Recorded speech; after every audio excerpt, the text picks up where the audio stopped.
Ladies and gentlemen, the Cribbage Award was named after Dick Byer, obviously, the destroyer, who was such a superstar here in America, around the world, especially Japan.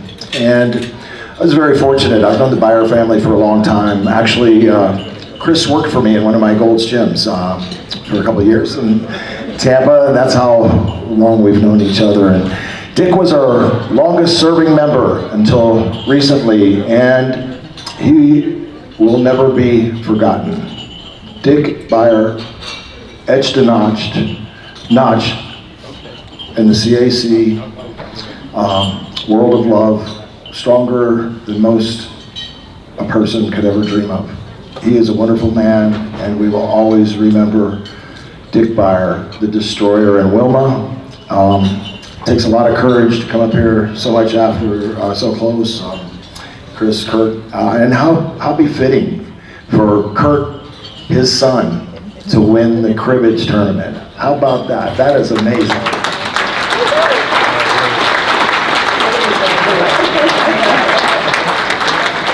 Would you guys like to say a couple words about your dad or the tournament? I just never thought when I first met Dick that I would become so much of a wrestling fan and a world traveler. But he really showed me quite a great life, and I really appreciate it, and I miss him. Thank you, Wilma.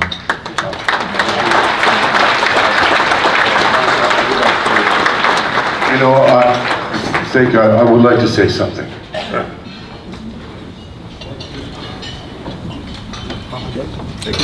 When we lost Dad, sorry, I'm sorry. There was a huge outpouring of support that we received from people that I didn't even know. I heard stories that I had never heard before. And yesterday, when we looked at the video of all the people that we lost this year, there are people that, in there, we all felt it. There's a lot of people that we lost this year. My dad was one of them. I went to high school with Wally Yamaguchi. He was my senpai. That's an upperclassman. And you know, when I saw him, and so many of the other names on there, and I know that everybody here who lost somebody this year feels the way that we do. That the family of pro wrestling, the wrestlers, the people that are in the business, friends of the business, fans of the business, reached out to us and made us truly feel better. There's a lot of solace that we took in that, and I'm sure that I'm speaking on behalf of everybody here who lost somebody this year. Absolutely.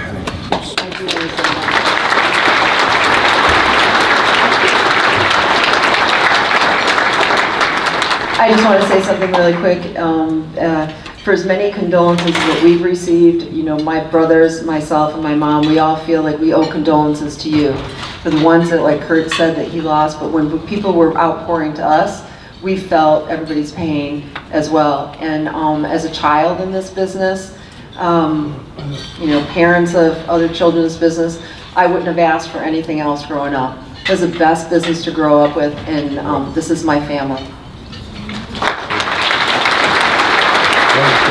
Thank you, Chris. How about the Byer family? Thank you. God bless Dick Byer. All right, without further ado, I'd like to bring up a guy that has been perhaps one of the most ardent supporters of the CAC, a man who really needs no recognition. I always thought Gordon Sullivan was the greatest wrestling announcer in the world. But a guy that I think is just as good as Gordon Soley, and arguably one of the best ring announcers in the world.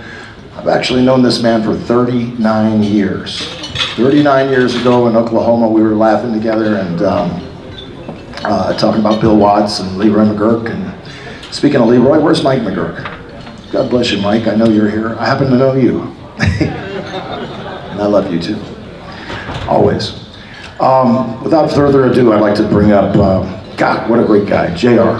Where's JR?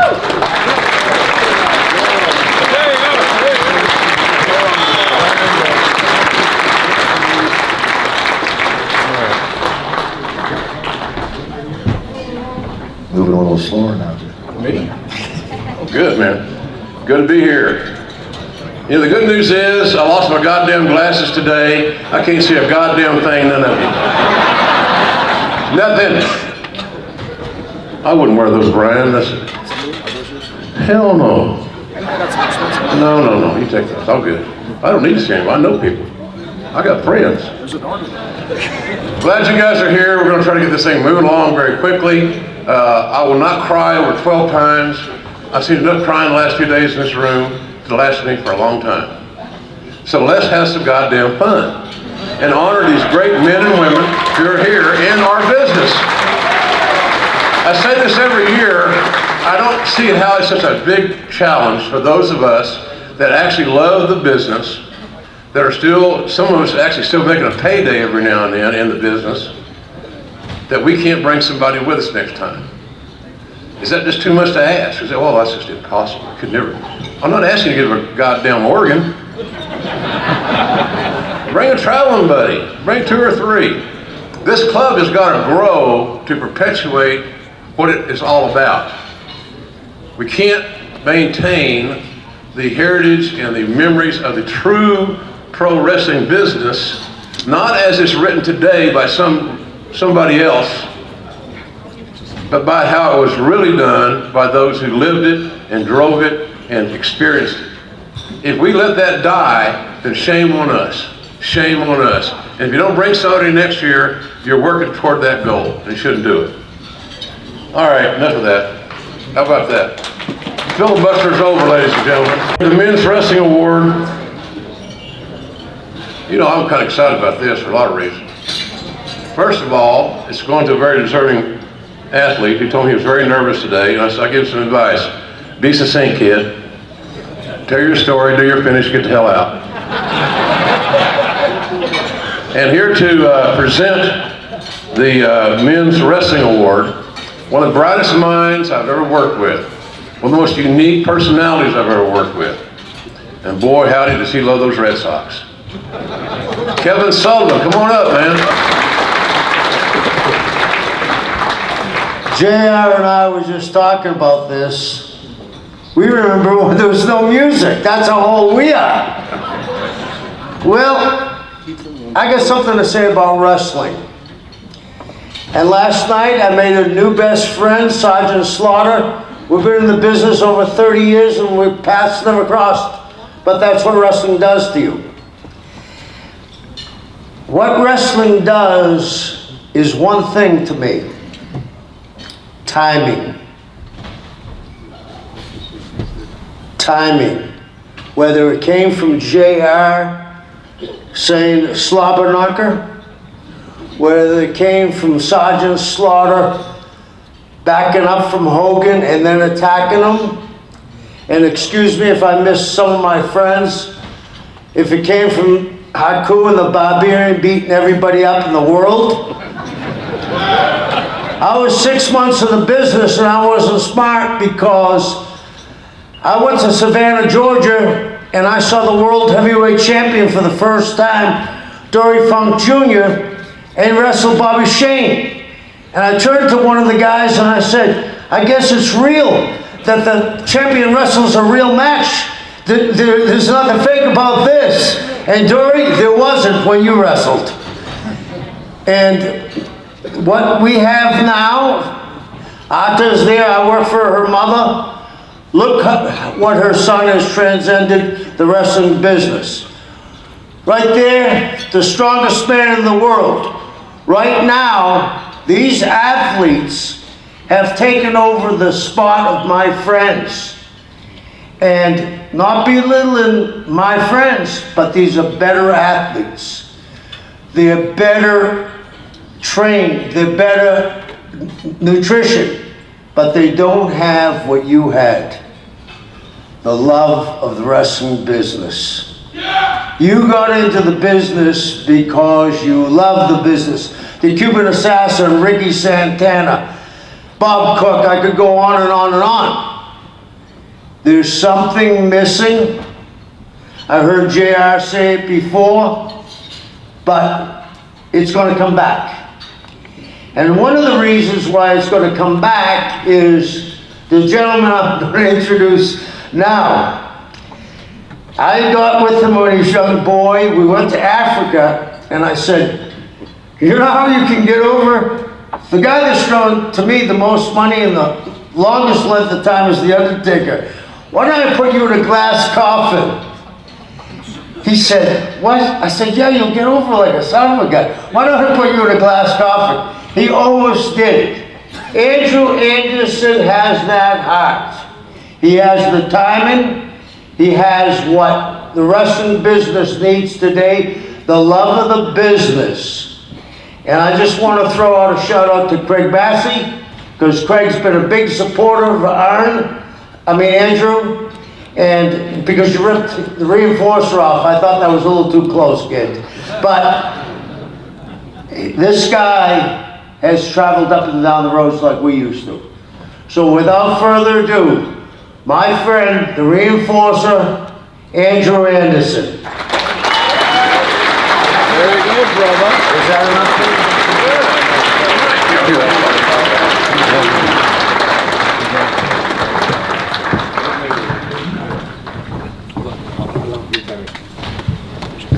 I'm not going to kiss you now. No, I don't want to kiss you. Congratulations, you deserve this. Thank you. I brought a prop, just in case I pee myself. Right over here. Kevin, I gotta tell you, he offered me a chance to sit in a glass coffin and be the new Purple Haze. I said no. He said, you're gonna put this robe on? I said no. He said, you're gonna sit in this glass coffin? I said no. He said, you're gonna get over like the Undertaker? I said, okay. The damn thing had no air in it. And he forgot about me. So I'm in there sweating, and he's out there smiling, looking, hey, you fat bastard, you still in there? Go back. We're back in Africa a few years later. Barbarian, Mama. I love Barbarian, but Mama, you the lady. So, hands off. Give a round of applause for Mama.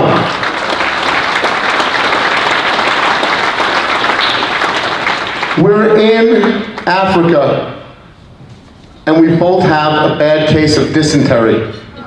We have a stall with 2 toilets and a curtain between us. And we'd race to get into the room who would get in first, Kevin or myself. Kevin would always lose, and I'd come out and we'd have dueling banjos inside the bathroom. And every time I got out, Kevin would say, it's chocolate chips on the floor. It wasn't no chocolate chips, Kevin. My socks are still dirty from that. I have a bunch of people I want to thank. Jimmy Superfly Snuka got my start in the business. I wrote some notes down. Jimmy Snuka was like a father to me. He brought me into business. He taught me how to work. Greg the Hammer Valentine, he was a second father to me. He brought me around with him everywhere he went. And Hammer taught me really how to work. Papa, Kevin Sullivan, and I call him Papa because he always reminded me of Papa Smurf. So, I had 3 Pops. Pops was Jimmy Snuka. Dad was Greg the Hammer Valentine, and Papa Smurf was Kevin.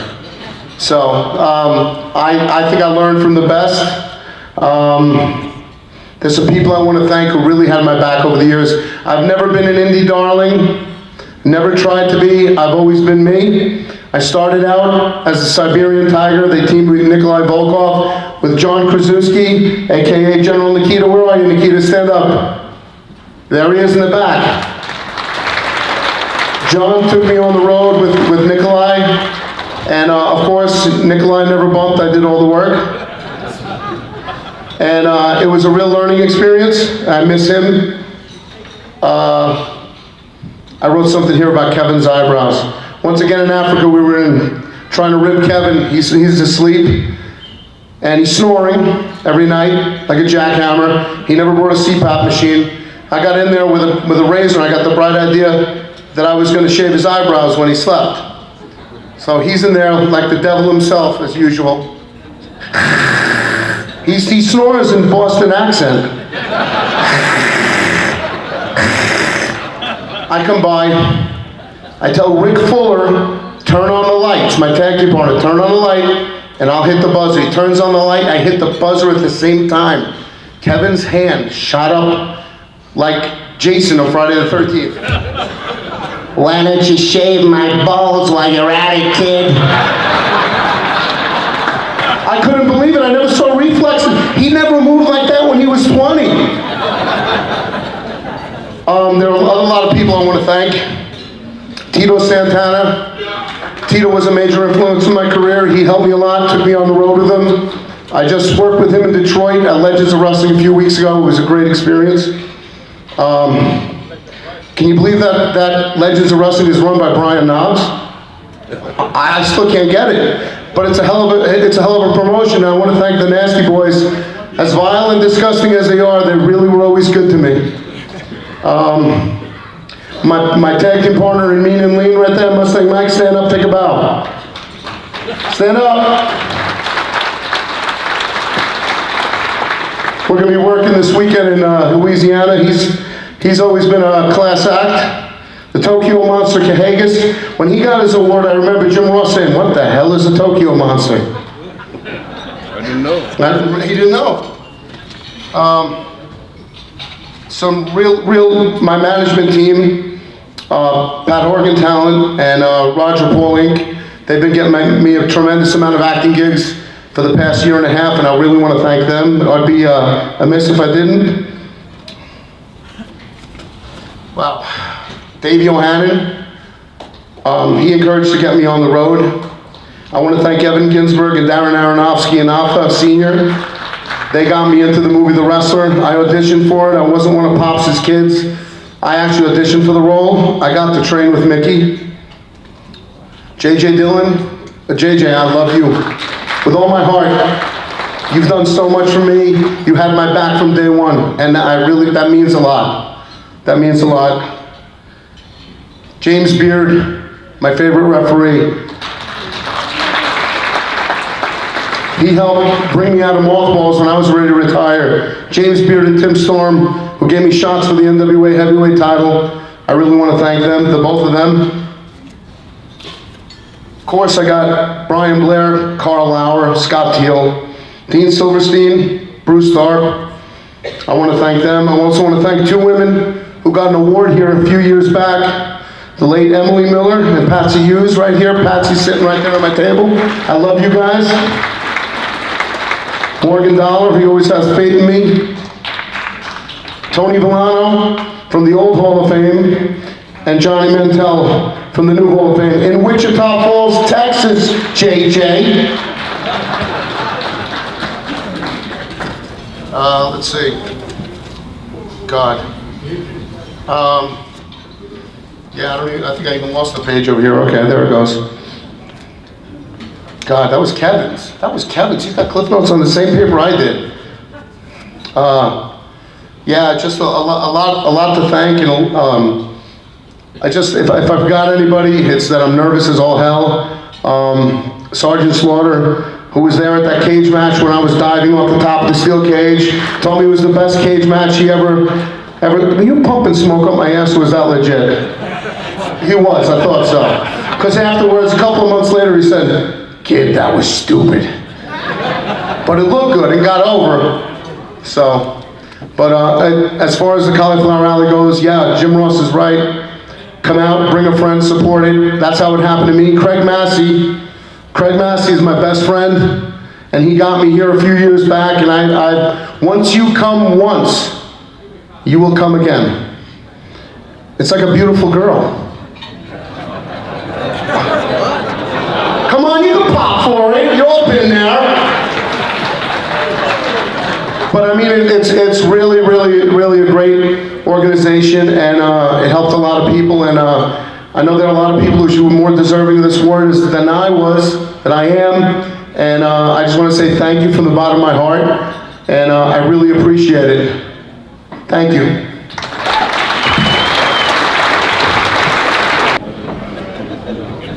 Yeah. All right. I got this, Ryan. You can leave now.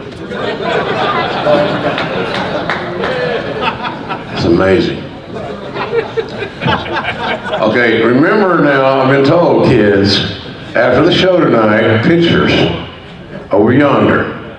So if you're a recipient tonight or last night, please wander over yonder. Thank you very much. That from your president, CEO, and everything, Mr. Brian Blair. All right, well, see, there's several boxes here. So far, we've talked about large men dysentery. We had a shaved balls reference. Who knows what lies around the corner at the Cauliflower Alley Club? Kevin Sullivan used to scare Whitey Bulger.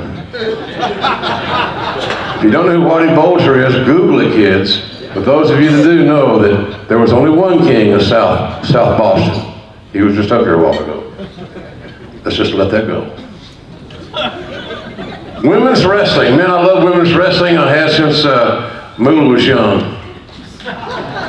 Well, I exaggerate. That was a long time ago. I remember when, I love working for Leroy McGurk because he used to hate to get the phone call from Moolah.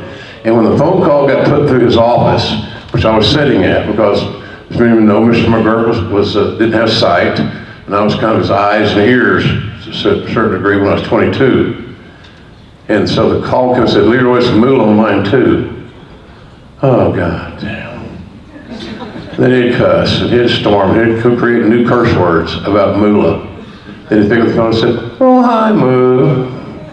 And they'd book her for 2 weeks, which caused enormous heat in the territory because the 4 women that came in took 4 men's place on the territory, on the tour. And you didn't get paid if you didn't work.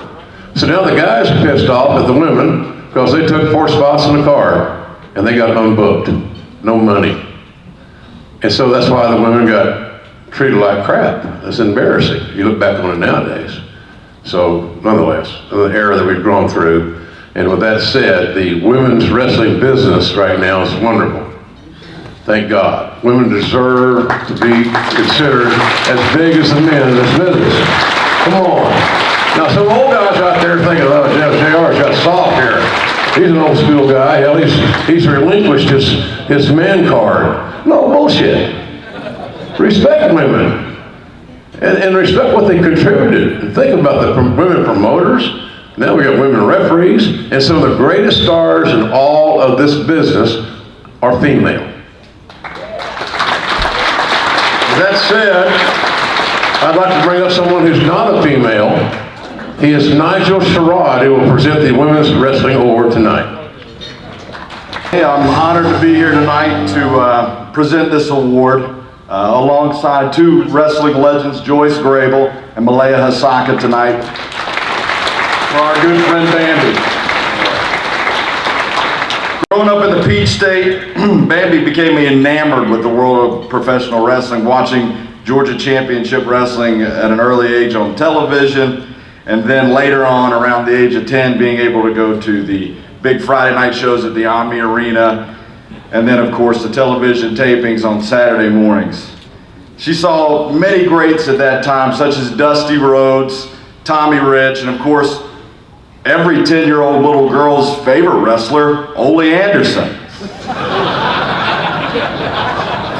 The first girls match that she ever saw was between Joyce Grable and Judy Martin.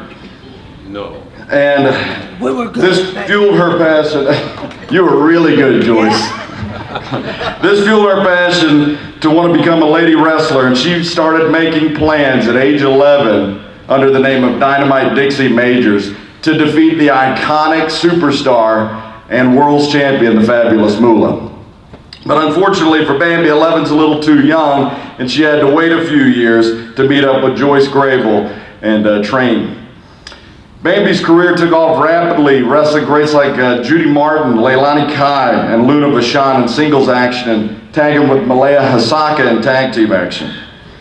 Her passion and hard work afforded her opportunities to live out her wildest dreams, such as performing in the Omni Arena where she grew up watching professional wrestling. She got to travel all over Japan, England, and Germany, and even was able to wrestle in Madison Square Garden under the POW banner. And she also wrestled for AWA, LPWA, and WCW. Arguably, her most notable feud was with Peggy Lee Leathern, who she wrestled in practically any town that you can think of, drawing the interest of the fans and also backstage the wrestlers. Guys like the Armstrongs and the Rock and Roll Express would often go, God, I don't want to have to go after those two. Currently, Bambi serves as a head trainer of WOW Women of Wrestling in Long Beach at the WOW Training Center. She doesn't just teach moves and holds, she invests time in her students and instills in them a passion and a respect and a love for the wrestling industry. I'm truly thankful for our friendship, and I'm truly thankful to call her a mentor. And now we'll hear a couple words from Joyce Grable. Hey now, you know there's not just going to be a couple of words. I've never been limited to what I can say. First of all, Selena Majors is a heartthrob to me. In 1987, she gave me a call. I had quit wrestling at the time, and I said, this is not for me. Well, she's really pretty, and she really tugged at my heartstrings, and I said, okay. I trained her in my backyard, put a wrestling ring in my backyard. She was out there every time. I told her we were training today. That mat was mighty hot. I'm in Georgia, and we know how the summers in Georgia go. But she wasn't there to meet the guys. She wasn't there to influence anyone. She wanted to be a lady wrestler, and that's what I taught her. I taught her how to take a bump, how to not wear knee pads, elbow pads. Worked 20 years, never wore one because I could take a bump. She was the exact same way. I told her holes. She can get in and out of any hold you put on her. She don't say, how do you reverse that? Had that a lot. I referee a lot of the girls' matches, and they'll say, I don't know how. Train and you'll know how. And that's what Selena Majors did. She trained until she just couldn't train no more. Jody Hamilton was running towns in Georgia. He booked us, her first match, and she was great. I mean, I told her, listen to me, I'll work the crowd, you just take a bump when I give them to you. That's what she did. We had them eat an hour out of our hands, and never once did Joyce Grable say, I'm not putting her over. This is her second match. No. That promoter said, that one goes over. Fine with me. I'm not a prima donna. But I sure do love Bambi. And she is a pretty girl. And she sure can wrestle. And so can Malaya. And now I'll let her say a few words.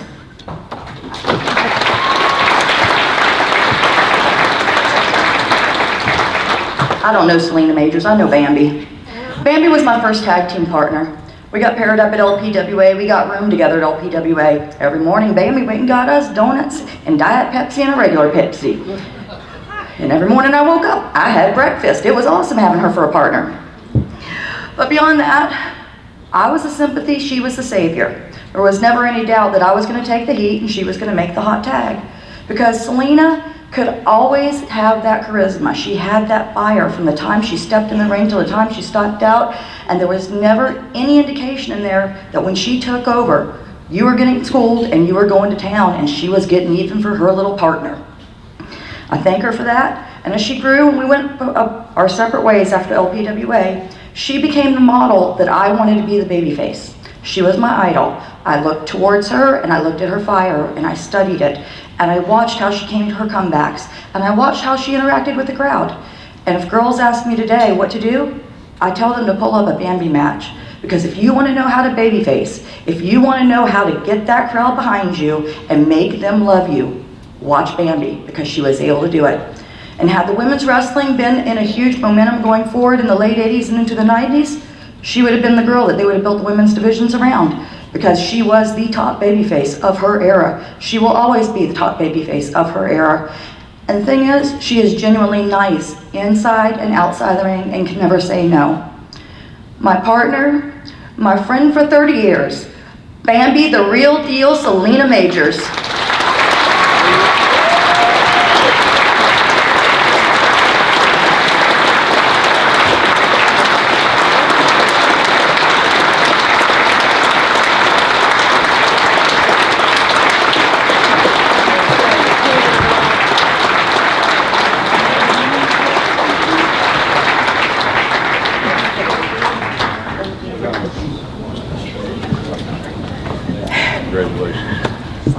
I wanted all three of them to talk because I'm so nervous right now. I didn't figure I'd be able to say anything.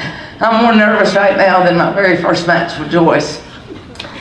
Because you all are the reason why I love wrestling. I started watching wrestling when I was a kid, and I was just mesmerized by it. And like Nigel said, funny because Ole's got such a reputation, but he was nice to me and my dad. And I want to thank a few people that helped me. And Scrappy, where are you at? Scrappy's dad was the ring guy, and Scrappy was a referee for Georgia Championship Wrestling. And we went to a town, and my dad would always hang out until we were the last people to leave. And Charlie would be taking the ring down, and my dad asked him, you know, hey, she wants to be a wrestler, you know, because I didn't see that many women wrestlers back then. And he wrote down on a piece of paper the Fabulous Moolah and the address. And he was the first person that actually said, you can do this. And I love you, Scrappy, and Jeff, and your dad, and y'all meant a lot to me. And you'll always be family. And Joyce, you were the first match I ever seen, and it's ironic that you trained me. I didn't go to Moolah school, and I'm glad I didn't, because you're the best teacher ever. And you're my wrestling mom, big sister, whatever, and I love you with all my heart. Joyce was doing things that people get credit for now, that it was way beyond your time, intergender matches and all kinds of stuff. So I just wanted her to be a part of this, because without her, I wouldn't be here. And same with you, Scrappy, and your dad. And I just want to thank those people and thank the CAC for awarding me. As a kid, I never thought that I would make it this far. I didn't have a whole bunch of high ambition. I like being the big fish in the small pond. I like wrestling Joyce and Peggy and Leilani and Judy and little high school gyms and National Guard armories, because that's what I loved, and that's what I used to go see. And I just feel so honored that the CAC recognized me, and I feel real honored that I can call myself a lady wrestler. And I'm just an example of a small country girl from Georgia whose dream really come true. So if you have a dream, don't give up on it, because it can happen. And I want to thank a few of the girls that's not here that I really want to thank that worked with me.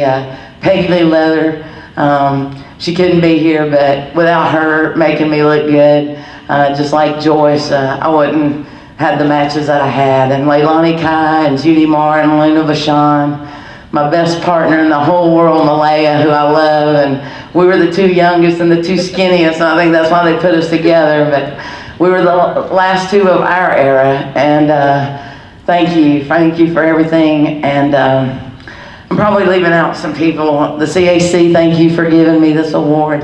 David McLean for believing in me. And I first met him over 30 years ago, and he's allowing me to work for WOW Women of Wrestling, and I am the trainer. And that's at 53 years old. I'm still doing what I love to do. And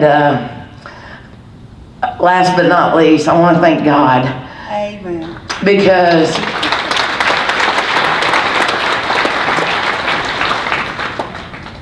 He's really blessed my life. And when I was younger, I suffered from a lot of depression. I had anorexia. And wrestling saved my life. So I thank God and I thank wrestling.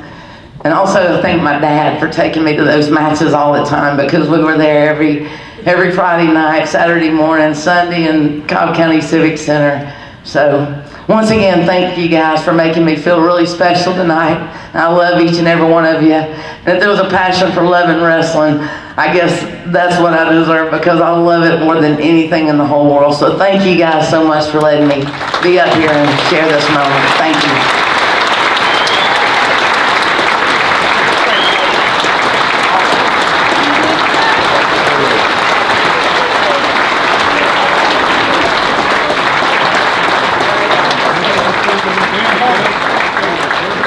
Good job, ladies.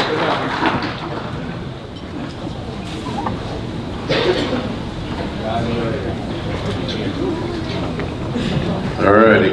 Good job, ladies. Well deserved. Well deserved. Thank you, honey.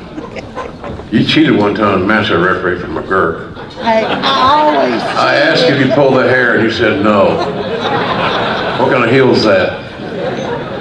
Have you ever seen a wrestler, seriously? Did you pull his hair? No, yeah. They don't do that. I'm proud of where the women are right now. It's amazing.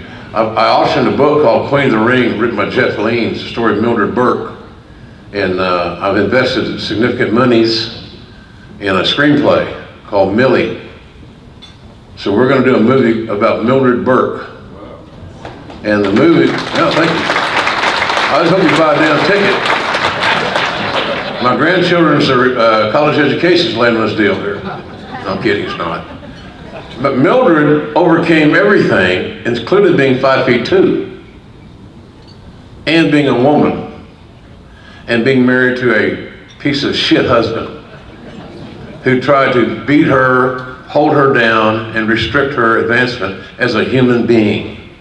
And just because Mildred was the best worker on the territories, and because Mildred was drawing the most money, the male promoters, and her husband included, tried to hold her down. It's a sad story, but at the end, little Millie wins at 5'2". So keep your eye out on that deal. It's a passion project for me. And when my wife Jan and I found that book, she was 5'2", my late wife. It reminded me of her fighting and competing and being that great spirit, that winning spirit, that I love life and I'm not going to be held back. That was Mildred Burke, so keep her out for that. And hey, maybe it'll be a $7 entertainment movie. You never know. You never know, kids. You never know. Here's what I do know. In my 45 years in this business today, I never seen two tougher guys, and I seen Brody and Hanson. I seen, Arn and Tully. I seen every tag team there is since '74. Nobody compares to the Barbarian and his little partner here tonight. I often wonder which one of you big monsters is going to sell so the other guy gets the hot tag. Haku and the Barbarian are a great team. I love watching them work. But you know what they had? They brought integrity and respectability and professionalism to the business. I never heard them holding up a promoter to say, I can't put that guy over unless what? Well, unless you pay me more. That's not a character builder, by the way, guys. You shouldn't be talking finish of money before your match. You should have that done, or don't worry about it. What you should worry about is entertaining a paying customer and going out and doing your business. The young man that is introducing this great tag team with the tag team award, when I first saw him, I told Dusty Rhodes this, if you will, baby. that we have found the next one-man gang. I was very serious. And anybody knows the one-man gang from that era, the UWF era, the Mid-South area knows, he was about as athletic, a super heavyweight as you ever saw, with amazing timing, and you believed everything he did. And he got put with a great Skandar Akbar, and boy, what a nice devastation pair they were. When I saw this kid, Tyrus, I thought, wow, look what we got. I guess the gang has some kids. That's the offspring. In any event, I'd like to bring up Tyrus right now for the introduction of our Tag Team Award winners. Thank you.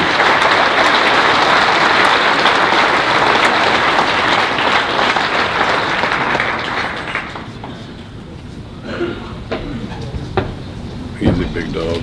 Yes, sir. Yes, sir. All right, do your thing. Will do. Good evening. Thank you so much for having me here tonight. It is, before I get into what is a tremendous honor to talk about two of my favorite people on the planet, I'd like to point out that my son is asleep before I speak. You're always over in your own household.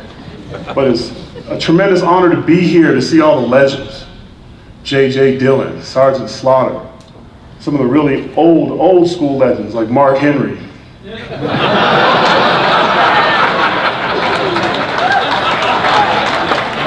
Who had to be put up front so he can hear and see us still.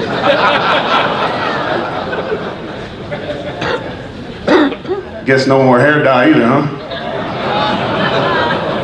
All right, enough. I love you, Mark. Now, in 1974, isn't that the year you graduated from high school? Two young, I guess boys in the island of Tonga were given the opportunity of a lifetime to go train to be sumo wrestlers. Haku and Barbarian were handpicked to go to Japan to change their life. And it didn't go quite the way they probably wanted.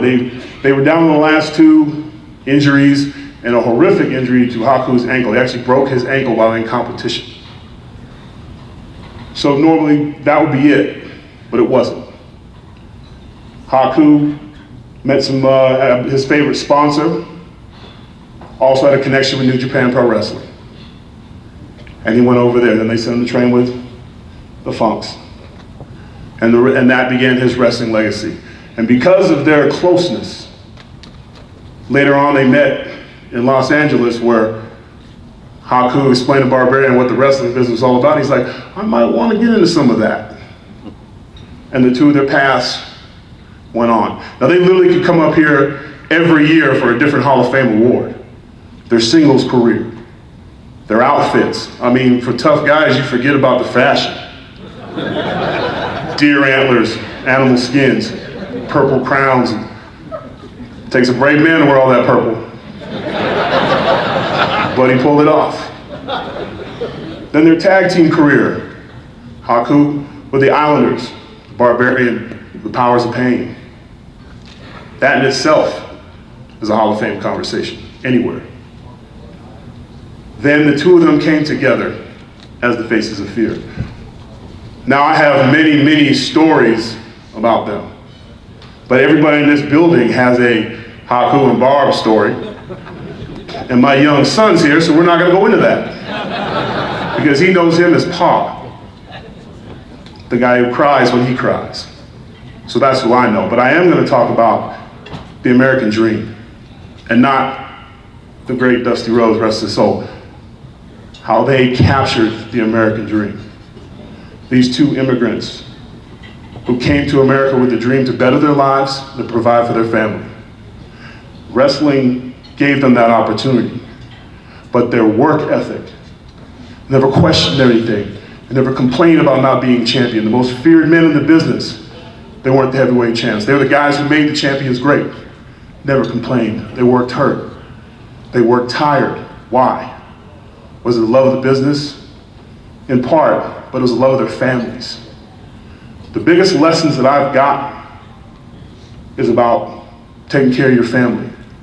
Now, in my experience in WWE, when I was told I was going to do the Funkasaurus, I was not happy about it.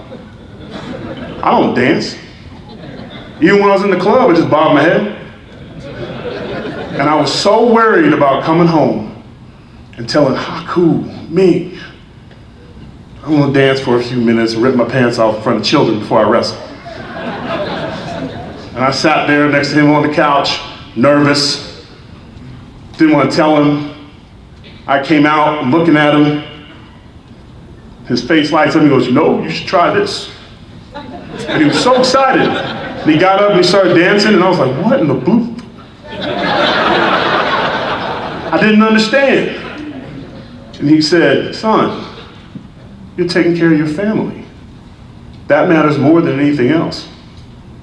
And that's the lesson that these two men who embody what it is, the hard work that come from literally nothing, to take care of their families. And then the other side of it, probably the most important thing, and everyone here in this room can attest to that, as much as we love this wrestling business, she always doesn't love us back. Sometimes it ends not the way we want it. Sometimes we don't get the storyline we dreamed of. Didn't stop them. They weren't the guys who, when you saw, you kind of shied away from. You know what they did? They got jobs, real jobs, 9-to-5 jobs. One at the airport, the other working in a car dealership, so their kids could go to college, put food on the table. You never once heard them, man, if I had one more run. Man, if I only had one more story. It was, oh, I take care of my family. And that's the greatness of this tag team. So I can tell you all the wrestling stories in the world, but that's not who those men were. They are legends in this business, but they're legends of the American dream and what it is to be a hard-working American. And I am proud to be up here to introduce these men as men who took care of their families, who didn't go from wrestling in front of 100,000 people, 10 million people on TV, to work at a 9-to-5 job and not have an attitude. Dealing with a guy who was, oh man, why aren't you on TV? I'm getting a paycheck to take care of my family. And I'm proud to say all their children are successful. All of them didn't have missed meal cramps. Got to follow their dreams. Graduated college first or went to the military and now they pursue their wrestling career, but they made sure they took care of business first. So I would just like to say from the bottom of my heart, thank you for showing all wrestlers that as much as you love the work in the ring, it's the work that you do to take care of your family. So ladies and gentlemen, I give you the Faces of Fear. Barbarian and Haku.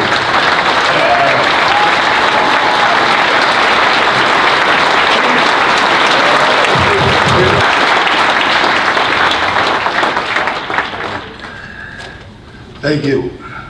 Thank you guys. Good evening. Let me put my reading class getting old.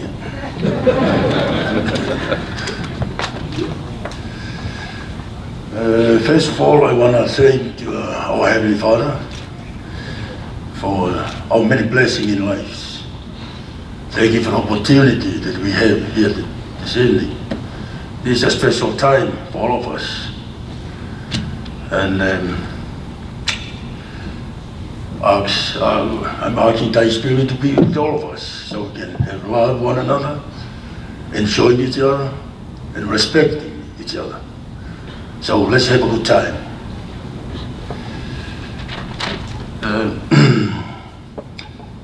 I want to thank you, the big man here, Tyrus.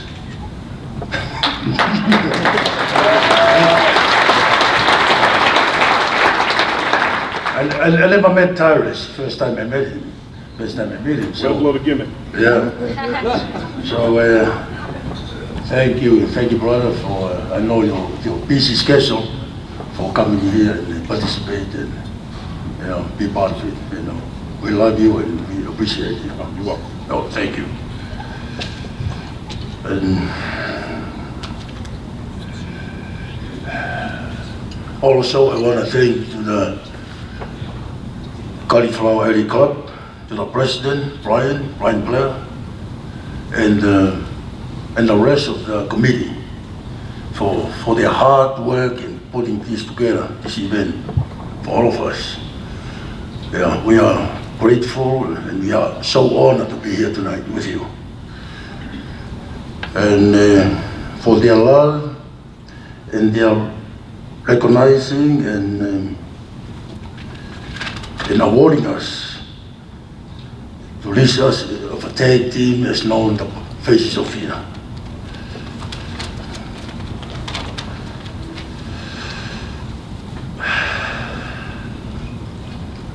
I want to mention who brought me into the business.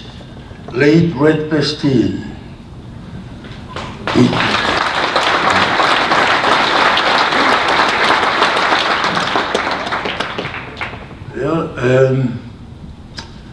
He trained me and brought me in, and he trained guys like Sting, Ultimate Warrior, Steve Strong. Only few made it.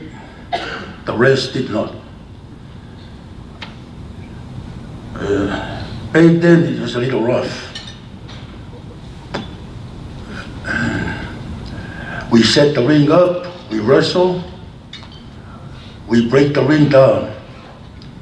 Guess what we pay? Red tell us kids, rookies, go out there and grab a Coke and a hot dog. That's your pay.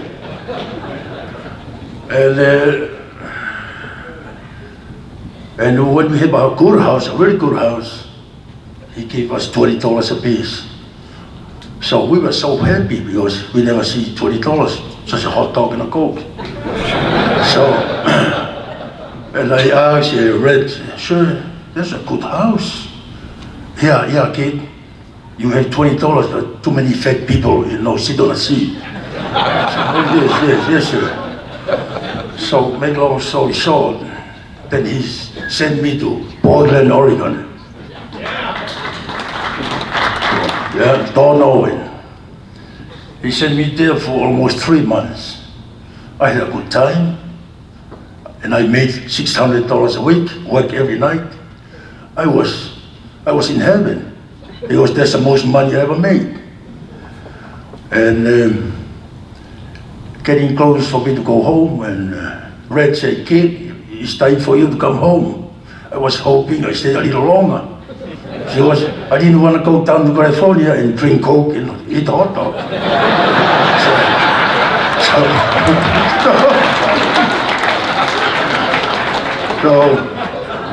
So we went there and continued with Red, and I quit the business.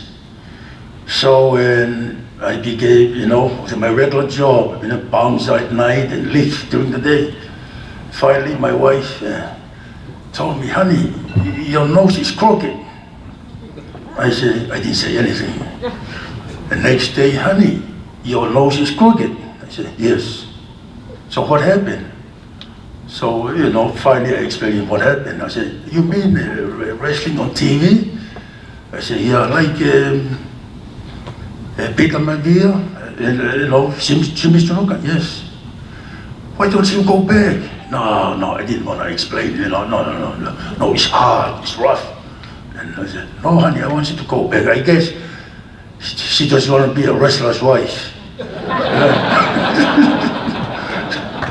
So, finally, Red shipped me to San Antonio, Texas. That's where I started my career. But I want to thank some people and some promoters for helping me and believing me and with my career. Like people like Joe Brincher, San Antonio, Texas. Late Don Owen from Portland, Oregon. Late Bob Geiger from Kansas City, Missouri. Carlos Colon of Puerto Rico. Late Jim Barnett from Georgia. Jim Crockett and NWA, Carolinas. Thank you, JJ. JJ was a big part of my life. And Dusty Rhodes, we love you. Yeah, they were there for me for a long time.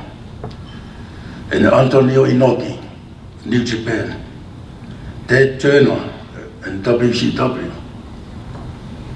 Also Jerry Lawler and Jerry Jarrett. Let me share you a little story about the King. King, I love you to death. King I was nobody, make no money. That was my first break, came to Memphis. One night, he put the gimmick, saved my head, my afro was right here, saved me mohawk and put the pain, and finally we threw some money with the king, not for me. People came to see king. So Mid-South Coliseum, I'm sure King still remember. He told me, kid, sit down. He don't call me King Konga, he called me kid, always kid, sit down. Yes, sir. So I sit down and I say, well, I want you to have some juice. I look at him, you mean orange juice? So, no, I want you to have some color.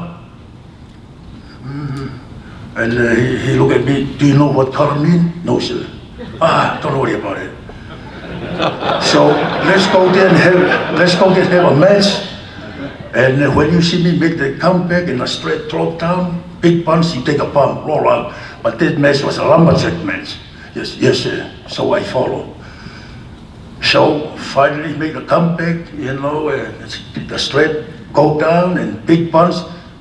Took a bump for the very first time the whole match. So he built me so strong, he's so smart. He built me so strong, to feed him.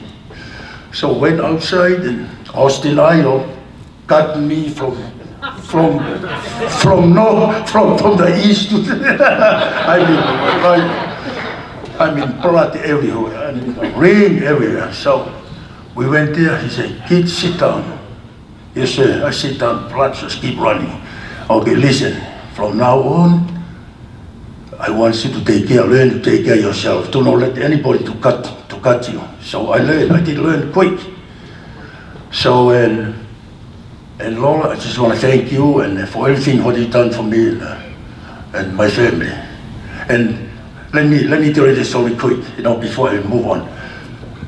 My very first check, I worked with Lola on top. I was still my second year in the business. The biggest check that I've ever seen, I'm not going to mention the amount, the biggest check, I told my wife, honey, this is a big check. I never see this kind of check. Maybe we call the office. Maybe this check for someone else, maybe Austin Idol or somebody. My wife said, yes, honey, I don't want to get in trouble. Call. So I called and talked to King, and King said, yeah, what's the problem? Sir, this check is too much for me. I never see this kind of man. Lola said, kid, is your name on a check? Yes, sir. Go to the bank right away.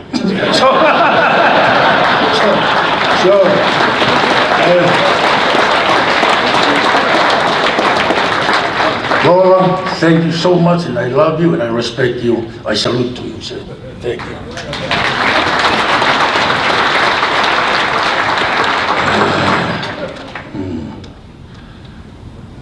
Lastly, I want to thank you to my friend. I want to thank Vince McMahon and WWE for everything what he did to me and my family. There was a time, I'm not going to mention Powers of Pain, that's a different story. But there was a time we had some trouble with the pain, flux, everything. So my wife picked up the phone, called Pat Benson. Pat, my husband need a check. I never forget. Pat said, how fast you gonna pack his bag?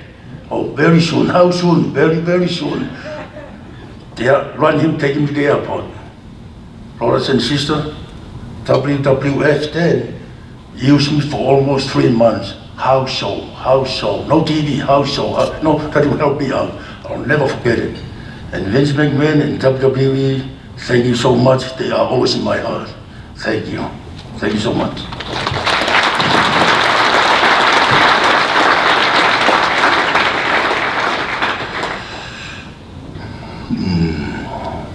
I want to thank you to all the legends in front here.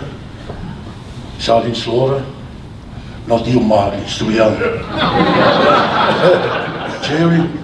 Jerry Briscoe, Jerry the King Lover, Dory Funk, Jim Ross, JJ Leland, For all the people before us, all those legends, I love you all.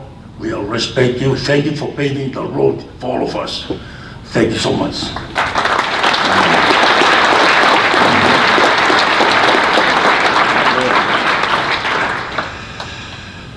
I want to thank you to my wife for being here with me, with her support and love, my family, our kids. We've been through hard time, bad time, good time, but he always believed in me and always stay all the way to the end. And thank you, honey. I love you, and I love you always.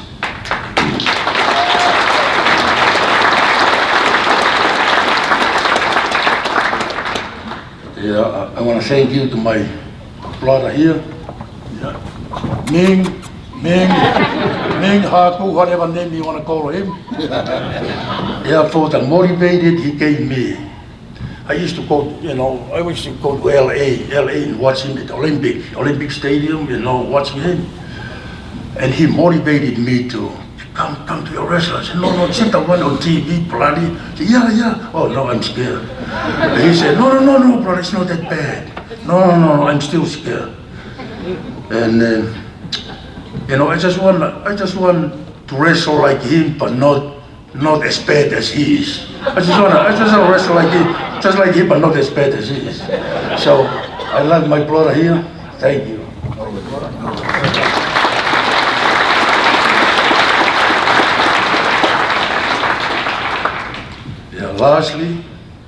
Very lastly, I just want to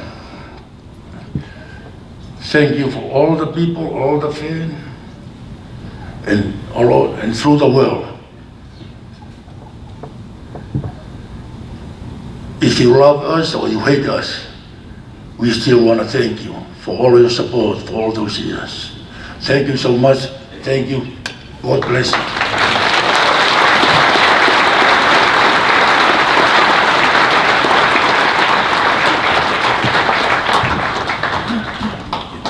Good evening. Before I go to my matches or our matches, I always take a nervous piss. And I'm standing here going because we've been sitting there and everybody in our table watching me go back and forth taking a piss and keep saying, Jesus, this is worse than the matches. But as you all hear from my partner and Tyrus about family, us was a little different in that way because the kingdom, the last kingdom of the Pacific is the kingdom of Tonga. Our king at the time, Tawautupo IV, have a vision, whatever his people can get involved, education, working, and all that, what he thought about.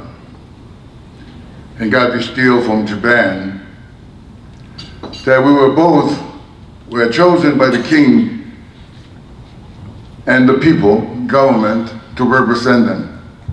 What a bad mistake. But anyway, we were grateful because we were trying and always, like that.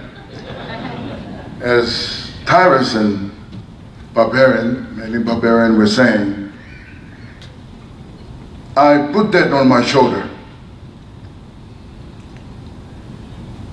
Our motto was, or still is, God and Tonga is my inheritance, are my inheritance. So as they sent us to Japan to be a sumo wrestler, there was something, at 14 years old, God was working on me, I guess, to take care of those parts there. The little kingdom, and also our families. So We went on sumo, did pretty good. And we both, I had to stay back in Japan because I broke my ankle. Shione, Barbarian, went on until he said that we met up at the Olympic Stadium a few years. So, I just want to let you know that's how it started, the Faces of Fear. By WCW, thank you. WWF, always, thank you. And I'd like to mention, I'm going to jump in here and there. Went from sumo to professional wrestling, All Japan Pro Wrestling. And I would like to say, Shohei Baba, thank you very much for giving me the opportunity to be a wrestler. Took me back to Japan, and 3 months later, the Funks show up. And I have to leave Japan with the Funks. I am going to be the cowboy from the South Pacific in Amarillo, Texas.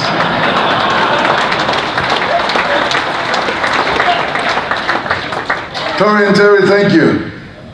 I appreciate both of you. And then, of course, my pocket money, I drove it somewhere because everybody told, the Japanese told me, you know, you wear a suit, you know, it looks good, that's what it is, you're going with the Funks. The respect they have, that we have for the Americans was different then. Pick their bags up from the airport, take them to the bus, tell them what time, as Barbarian was saying, you know, put up the ring, take off the ring, all that good stuff. Respect, seniority. And that was the days of Japan coming to America. So they sent me over to Los Angeles with the Guerrero family. Hector, Chavo. Worked there, and then they're supposed to send me over to, send me over to Florida to work for Jerry. I have to tell you, the Briscoes, they were good brothers. But in this business, I never get fired by anybody. But Jerry Briscoe fired me. And I always remind him that in a good way. Oh well, that's a brother. Love you, bro. You always remember. I will always remember that. But as I can see, I thank you for all the wrestlers, inside out, working and all that stuff there. Put who over, you know how it is, that's the business. We put you over, thank you very much for having us. And then I turn around and look at the Maivia family. That was my family. When they called me in Tennessee, that I was just about to go to jail in Tennessee, working for Nick Coulis. Beat up 2 truck drivers. I was minding my own business and my favorite country bar, but I guess I was a little different from all of them, so something happened there. So you're just perfect. When Peter Maivia was looking for me, you know, that I got to leave Tennessee. They didn't have a computer then and all that good stuff now, so I took off, went to Peter Maivia, become his son. But when we were talking, he wanted to, what is your name? What we're going to call you in the ring? I said, well, they've been calling me King Tonga. And mind you, in our South Pacific, you know, in our custom, you know, we don't do that. there is a king already, a real king. So he said to me, King Tonga, are you out of your mind? I said, I guess so. What do you want to call me? Well, let's think about, how about Tamatonga? And I said, oh, okay, Tamatonga, that'll be fine. And Atta always remind me, it's her name, and he put it on one of my sons that I'm very proud. One of the sons in Japan names Tamatonga. But I have to tell you, with the family and with wrestling, that I happened to meet my wife over in Hawaii, Dorothy Kolomatangi. So all these good things that happen when you become a wrestler, you're not just about macho, but you know, you have to fall in love, I guess, and all this stuff, and get married, and have children, and take care of the family. So I just want to tell you, thank you for everything. Atta, thank you. Thank you for Twain, for that big, beautiful truck. As they say where I come from, Kissimmee,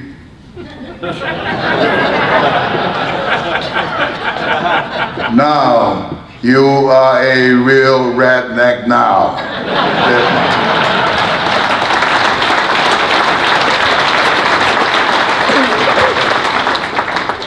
But I'd like to thank you, CAC, for everything. I'd like to thank you, all the promoters that we both work for giving us a job to take care of our family. We survive. We still have our family here, strong, together, and also, main thing right now is my grandson. Siao Sikong. Love him to death. I try to move every which way, but you know, him and his mother keep us over in Kissimmee instead of moving to Tampa. Also, I want to thank you for David Morris, Chevrolet family, for sponsoring me, sending me over here, and take care of everything. And I have to tell you, between David Sierra and Ricky Santana, I am the one that they brought in this year, and my family, because they twisted Brian Blair's arm so that we can be able to come over this year. So thank you all, thank you everybody that are here tonight, and also all over the world, the fans, for the support and your love. Thank you very much.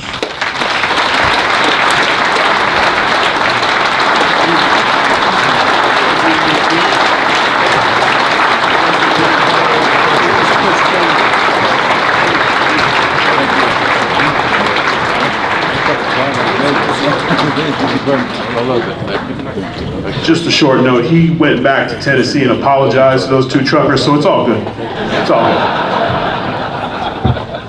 You get the last word, didn't you? Yeah, absolutely. Statute of limitations. I know. Wow. You know, those stories are what this event is all about, is all you guys do to go pee. Every one of you going out the door right now should be ashamed of yourselves. Your goddamn bladders wouldn't fit into a thimble. You think the rest of us have to go pee as well? Look at you. You won't even look back here, cowards. That wasn't in the script, actually. That was an ad-lib. Uh-oh, there's Jerry. I've had a good time here tonight, as you can tell, probably. And again, I can't see a damn thing. Isn't this a great organization? If we love wrestling, and those of us that have been able to make a living in this crazy business, as I said, for me today, ironically, it's 45 years ago today that I got in the business. So today's my 45th anniversary in the damn wrestling business. Thank you. Now, the nice part about that is, how can a guy, unless you're in the wrestling business and you're fully engaged, can a 67-year-old guy get a 3-year contract with a brand new company to do play-by-play of pro wrestling?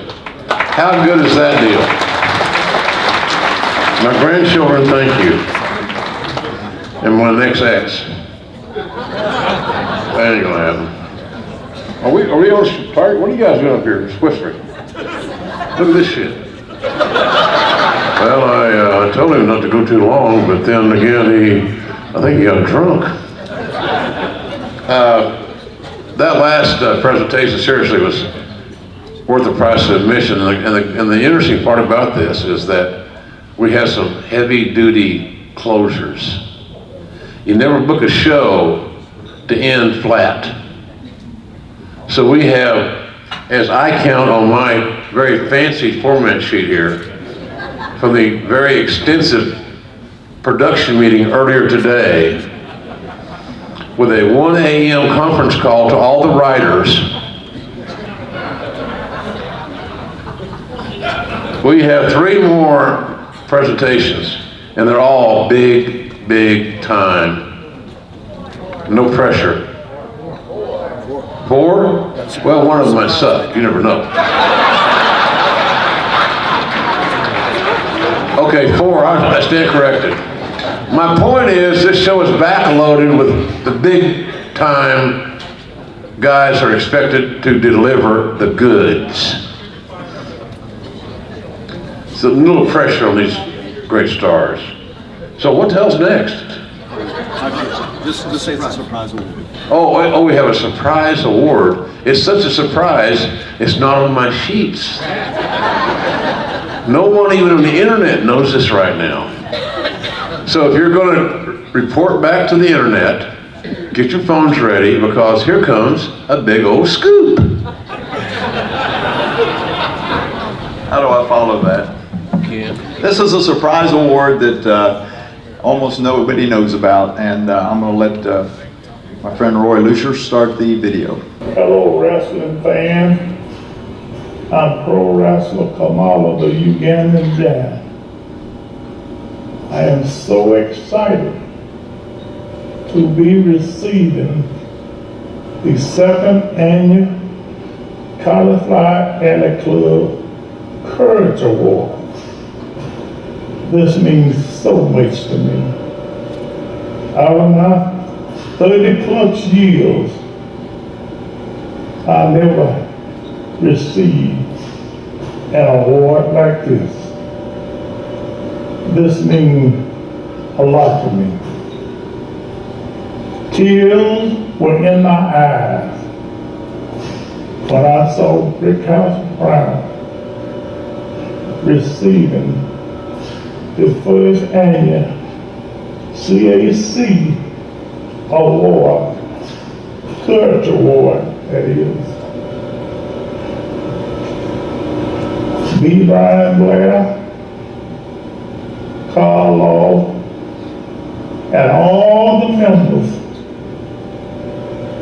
I just want to thank you so much. This means so much to me. I may have lost my leg, but nothing can keep me down, because people are pulling for me, praying for me, supporting me in so many wonderful ways. And I thank you. I thank you from the bottom of my heart.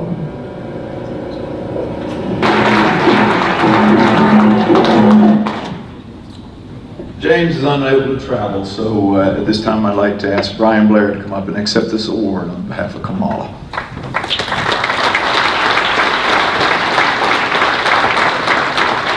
Thank you very much. You know, the Courage Award embodies what the CAC is all about.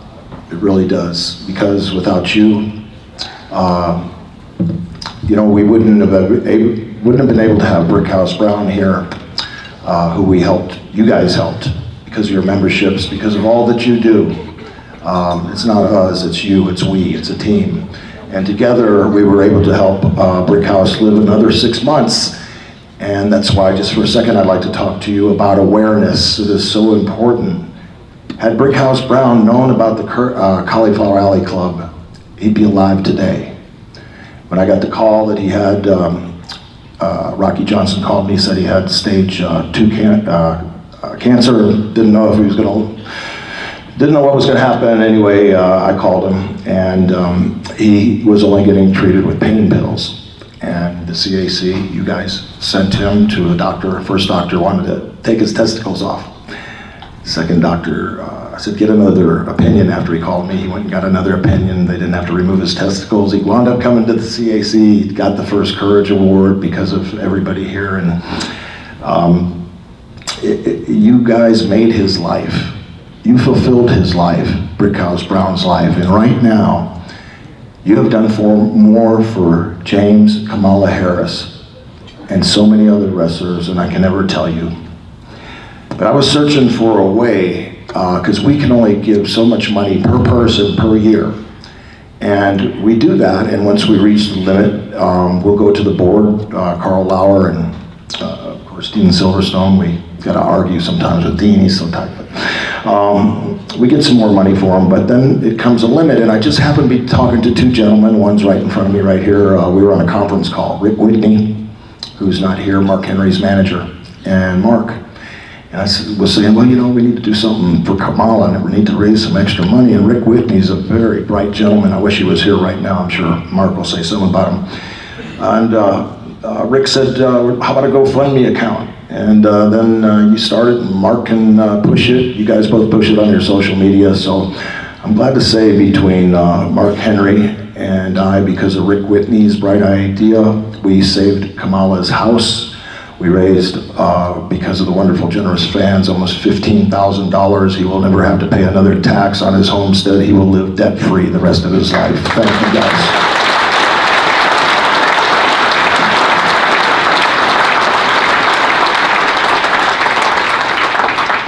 So what I'd like to do real quickly, I know we got to carry on the show, is we're gonna have a little contest called Each One Reach One.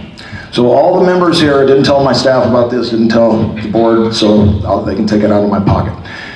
Every member here, whoever brings, there's a referral box in your for the members that join.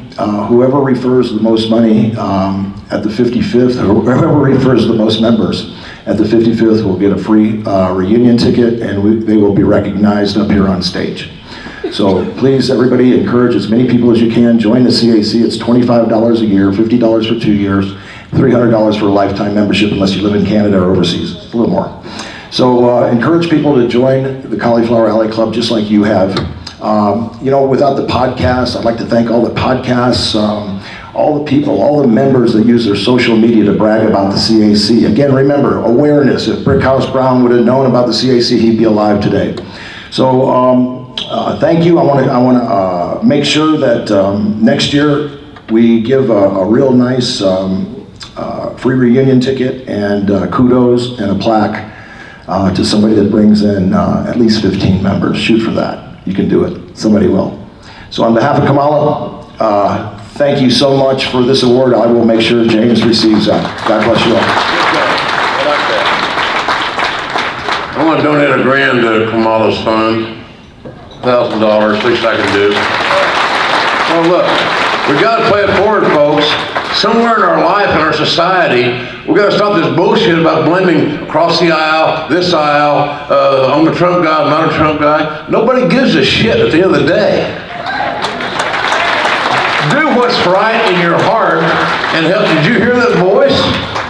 What do you need? What do you need to step forward and play it forward and help people?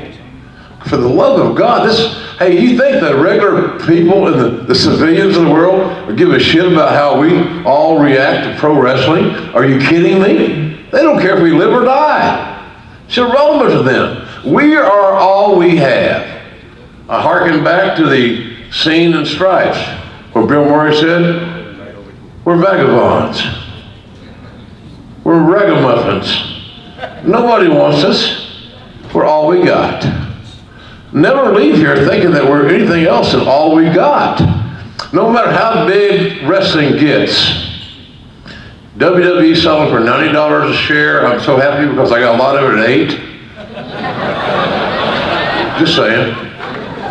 But seriously, we gotta close our circle here.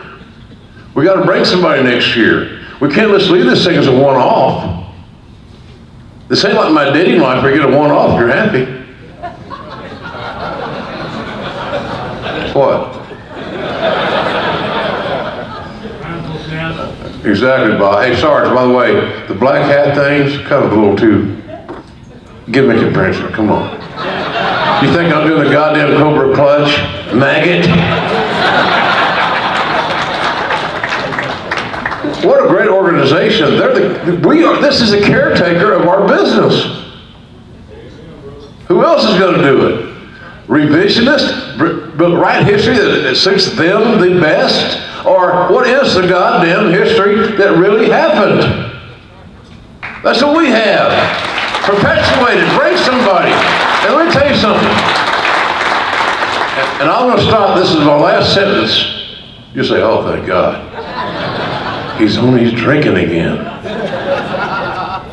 The deal is, we can't let our guard down and be benign. This is not some political big deal. Let's protect our business and love this organization. And any wrestler here, any manager here, any valet here, anybody that's making a payday in any form in wrestling that is not a lifetime member of the Cauliflower Club, you should be goddamn ashamed. You can't tell me, well, I don't have $500. Well, then manage your career better and give back to your organization that is trying to perpetuate your business. What are you contributing? Is my question. And with that said, we'll move on. Look at the brains that be over here. Look at this, guys. See them over there? There's your future right there, the Cauliflower Club, right there. You excited? Brian, Scott, come on, boys. Do your raffle. Come on. Camera shots, get ready. Get your cameras ready. I'll just be over here. God love JR. Is he not the best? Thank you, JR. You're the best. You're serious, too. He's serious. When he says that, he's serious. I'd like to give one of the people that just wanted to share. We don't mention who we assist.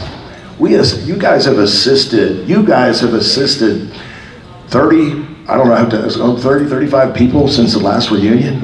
It's amazing how many wrestlers fall on difficult financial times. So anyway, one of them that Rico Constantino, we don't again mention, but he wanted to say something. Thank you, Rico.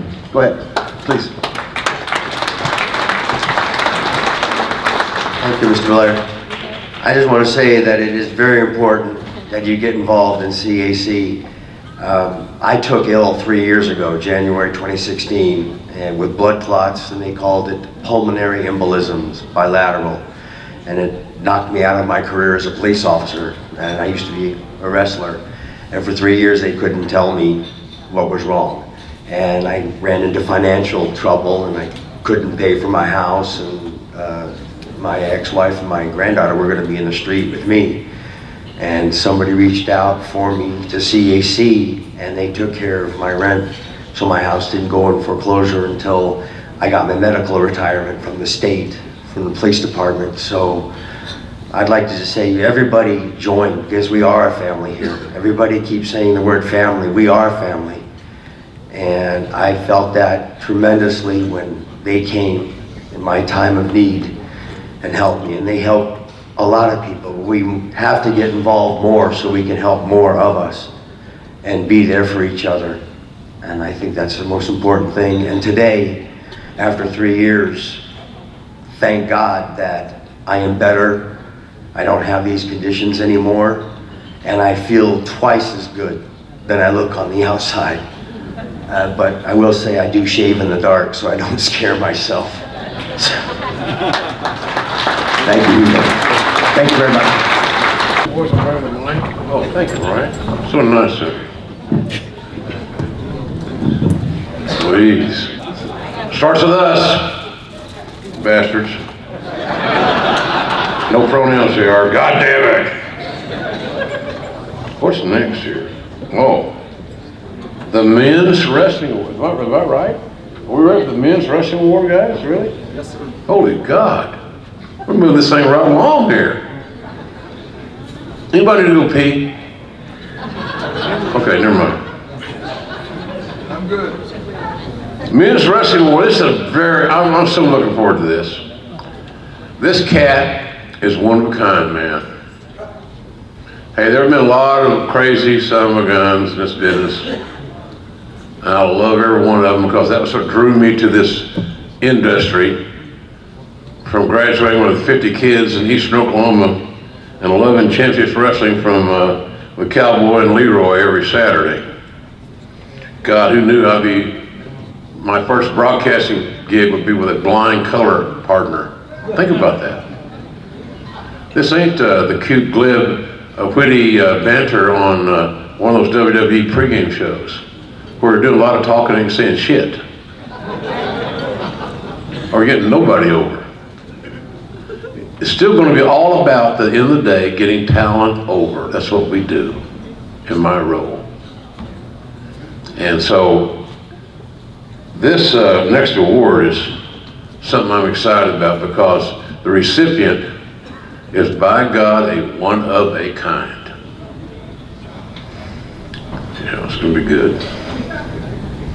And to induct Dr. D. David Schultz with the Men's Wrestling Award at the Cauliflower Club in 2019 is a very noted and successful author, John Cosper. You're next.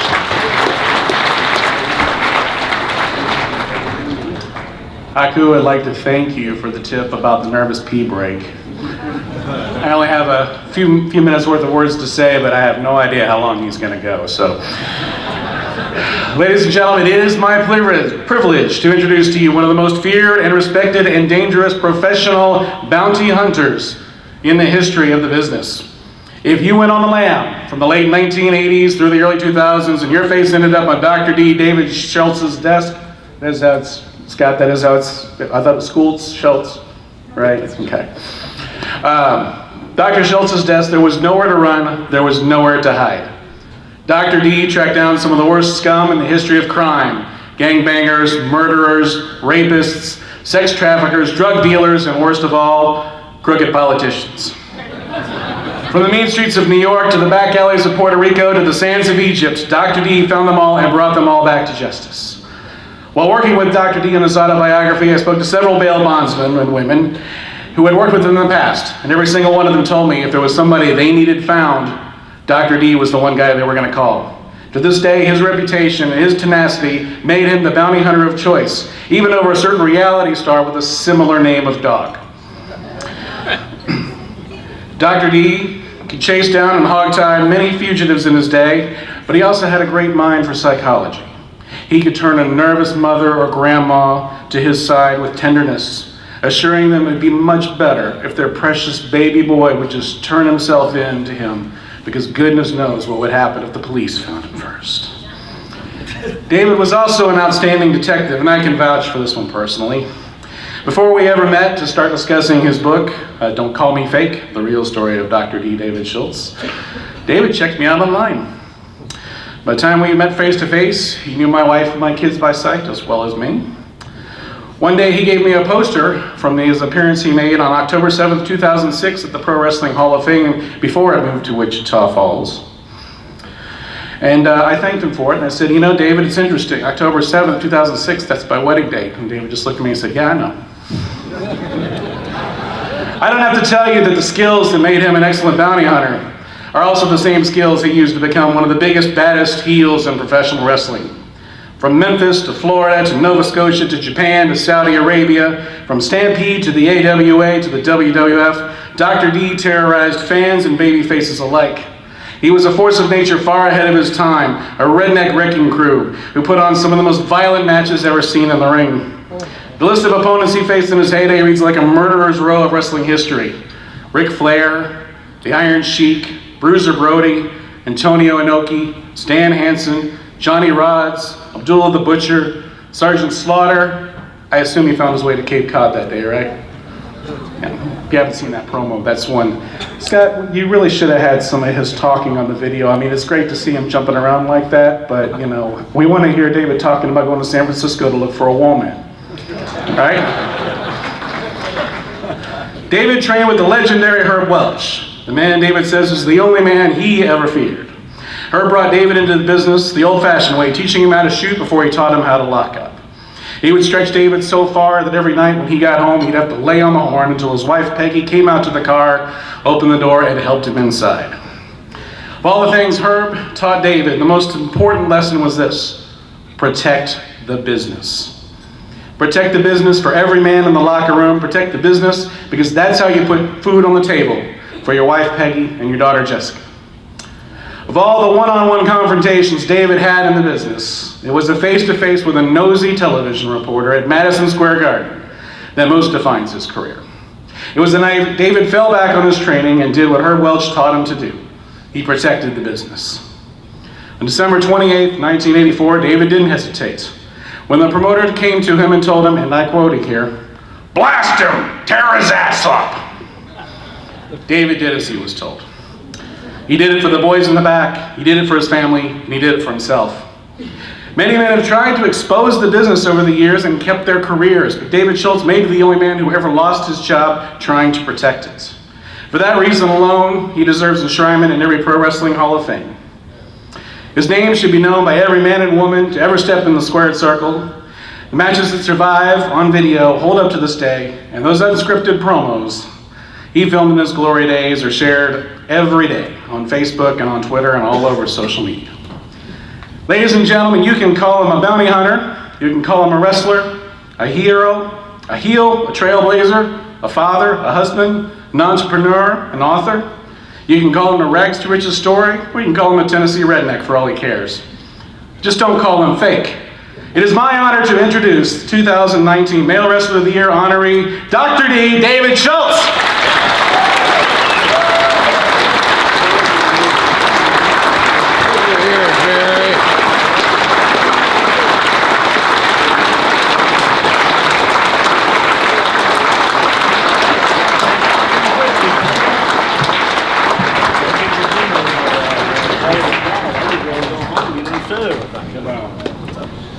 All right.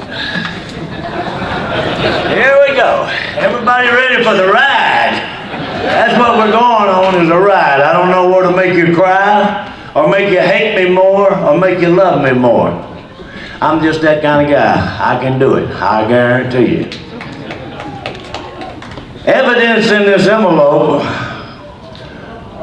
will guarantee you it's a deposition from John Stossel.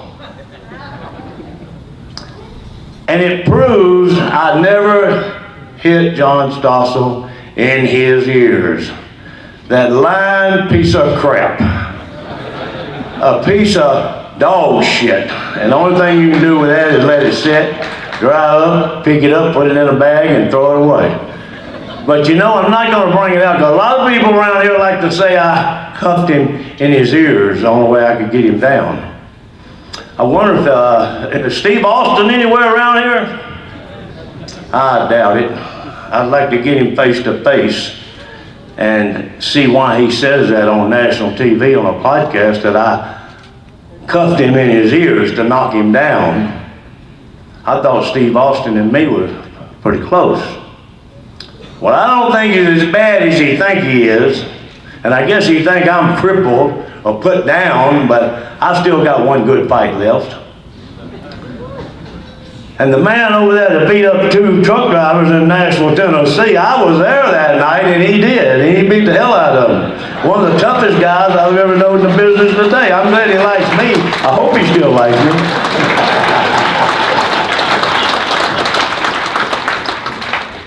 I got some more. I'm not going to talk about it tonight because it does no good to talk about it, but I just don't want to bring up a lot of bad memories again. It takes me a long time to forget all this stuff, you know. So, okay. Brian Blair called me and told me he wanted to give me a wrestler award. I said, why would you want to do that? I've been wrestling 40 years, nobody ever called me a wrestler. And now you want to call me a wrestler, 40 years later. He said, well, we want to do it for you. We've decided to do it for you. That's good. Okay. Okay, that sounds good. I need another award. Like I need a hole in the head. I said, I'll take it. I'd like to come down and help the wrestlers and everybody and do what they got to do. But, you know, now, one thing I'll skip around a lot, you know, because I got a lot to talk about and I don't want to keep it growing. I don't want you to keep it here till, you know, wee hours of the night. And now, Jerry the King Lawler over here, he's a good friend of mine. I thought he was a great friend of mine. Yeah, he's still a good friend of mine. We were partners in Tennessee, and you know, I never hear Jerry tell anybody about the times that I think I saved his life. When the guy had a gun stuck to his head in Tupelo, Mississippi, the driver's side of the car, and he said, David, he's got a gun. Okay. I walked around the car and I said, give me that damn gun, boy. Wow. Throw the gun away. Me and Jerry went on about our way. Poor Jerry. Had that gun stuck right to his head. Is that right, Jerry? You remember that, don't you? I didn't think you was losing your memory or anything. Another time, Jerry in Memphis, Tennessee, this old big bad boy stopped us outside the gate. After a match that night, we had so much heat. He jumped out with a baseball bat, trying to beat Jerry and his car up, and I was behind Jerry, so I just happened to have an old rubber hose about that long with a lead pipe in the end. I don't know where I got it or how I got it, but as I run up Jerry's car, this old boy got kind of scared. I was swinging that hose, you could hear it going, Jerry come running out of the car, and I'm hitting this old boy. Every time he take a step, all you could hear, wow, wow, wow, wow. He said, David, you're gonna kill him, okay? Is he still there? He threw the baseball bat down, and he outrun both of us. We didn't see him anymore, so that was another good. I could tell you a lot more, but Jerry don't like me, you know. I don't want him to not like me no more, you know. He's a pretty good guy, and, you know, but, and Sergeant Slaughter's out here laughing, looking at me, smiling at me, good guy, tough guy. Been in the ring with him many times, beat the hell out of me. I couldn't walk for 2 or 3 days every time I worked with him, but he's a pretty good guy. Tony Gurria actually comes up and talks to me every time. This guy, one of the few in WWF that'll come up and talk to me. I told him today, Vince might be looking at you, boy, you better watch it. He said, I don't care. But you know, people don't understand. I understand and you understand. We all went through the same thing. Man, we all went up and down the road. We did all the bumps and we did all the bad stuff, all the good stuff, everything. I gotta tell you, I couldn't afford a hotel room when I first started. And that was the easy way we did to get a hotel room. I don't know if you've ever heard this or not, but we carried a coat hanger in our car. And as we got through in one town, we go to the next town to wrestle, and you know, you had to be careful. You couldn't pay no big money, you know, $15, $20 a night, 4 guys sharing a room. I mean, so we got a coat hanger and we go to the Motel 6, and everybody that leaves like 2 or 3 o'clock in the morning, they drop their key in that box. So we go up and get a key out of that box. Oh, look at here, we got a room. Yeah. And when we left the night, of course, we kept our own sheets with us and towels. You know, we're very clean guys. You know, I mean, 4 of us tearing beds down. 2 of them sleeping on, one sleeping on the floor here, one sleeping on the box spring. Oh, my God, that was an awful scene. But you got to get some rest, you know, every once in a while. But you know, a lot of guys come up here and they talk about, hey, everybody asks me, what about the WWE? WWF. Hey, you guys work hard, you do a hell of a job. You're just like everybody else. I have nothing against any of the wrestlers that work with the WWF. They all got to make a living. They do a good job. I had to make a living too. Well, I was put out on the street from the WWF. They tried to take my house from me. Vince McMahon did. He put a lien on my house and my property in 3 states for me doing what he asked me to do, or what I thought he wanted me to do. And he told me I did a good job at it. But the story is here, he tried to take my house and put my wife and my kids out on the street. And I didn't have one wrestler, not one. Nobody in here, not even you, Jerry Lawler, call me and say, David, can we help you? Is there anything we can do for you? Do you need anything? You put out in the street, Connecticut, very expensive place, just bought a house. A kid in high school, I'm not moving again. So, never had none to it, not one. Not one. And not that I'll care about if you did or didn't. It would have been nice to hear from you and say, hey, are you okay? Are you living? Are you, no. But I understand why. Because if he had heard that anybody called me or talked to me, they would have lost their job. That's the way I feel about it. Okay, I'm in Connecticut. I have to make money. I went to a bondsman that they had a motorcycle guy nobody wanted to go pick up. Super badass. They said pay me good money if I could find him and bring him in. They've been looking for him 3 or 4 months. And I got the details and all that and went looking for him. The next morning I picked him up about 9 o'clock in the morning. He wasn't that bad, He walked around the corner, I stuck a 9mm in his mouth. And, he wasn't bad at all. Took him to jail, and that was my beginning of the career of bounty hunting. And, I made very good money bounty hunting, and it's a very dangerous occupation.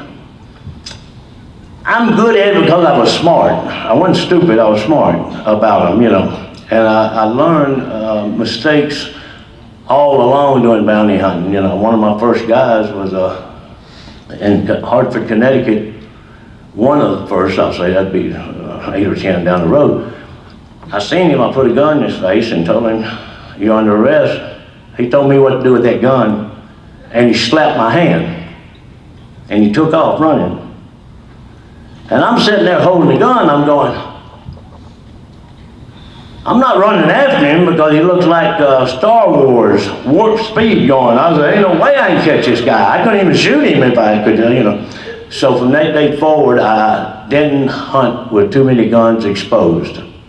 I kept them in my coat pocket because, you had to deal with the families, you had to deal with the kids, you walk in the house, you pick the guy up, take him out. The woman calls the cops, said, hey, he drew a gun on my kids and threatened my kids. And, no, I drew the gun out because your husband was asleep on the bed, and I pulled him off and handcuffed him, and there was 357 Magnum under his head. He told me I didn't know where I got there. It wasn't mine. If it ain't yours, then it's mine, right? Yep, it ain't mine. I don't know nothing about it. Called the DEA, turned it over to him, and But there was some very funny stories too. Got a few of them in the book. I hate to, tell you about them, but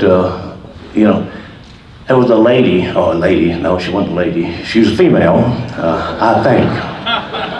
The bondsman called me and said, David, we got to have this girl in. You got 1 month. If you can't get her in, we got to pay $125,000. We need her real bad. I said, okay, I got to put out a big reward, hoping some of my informants would tell me where she's at.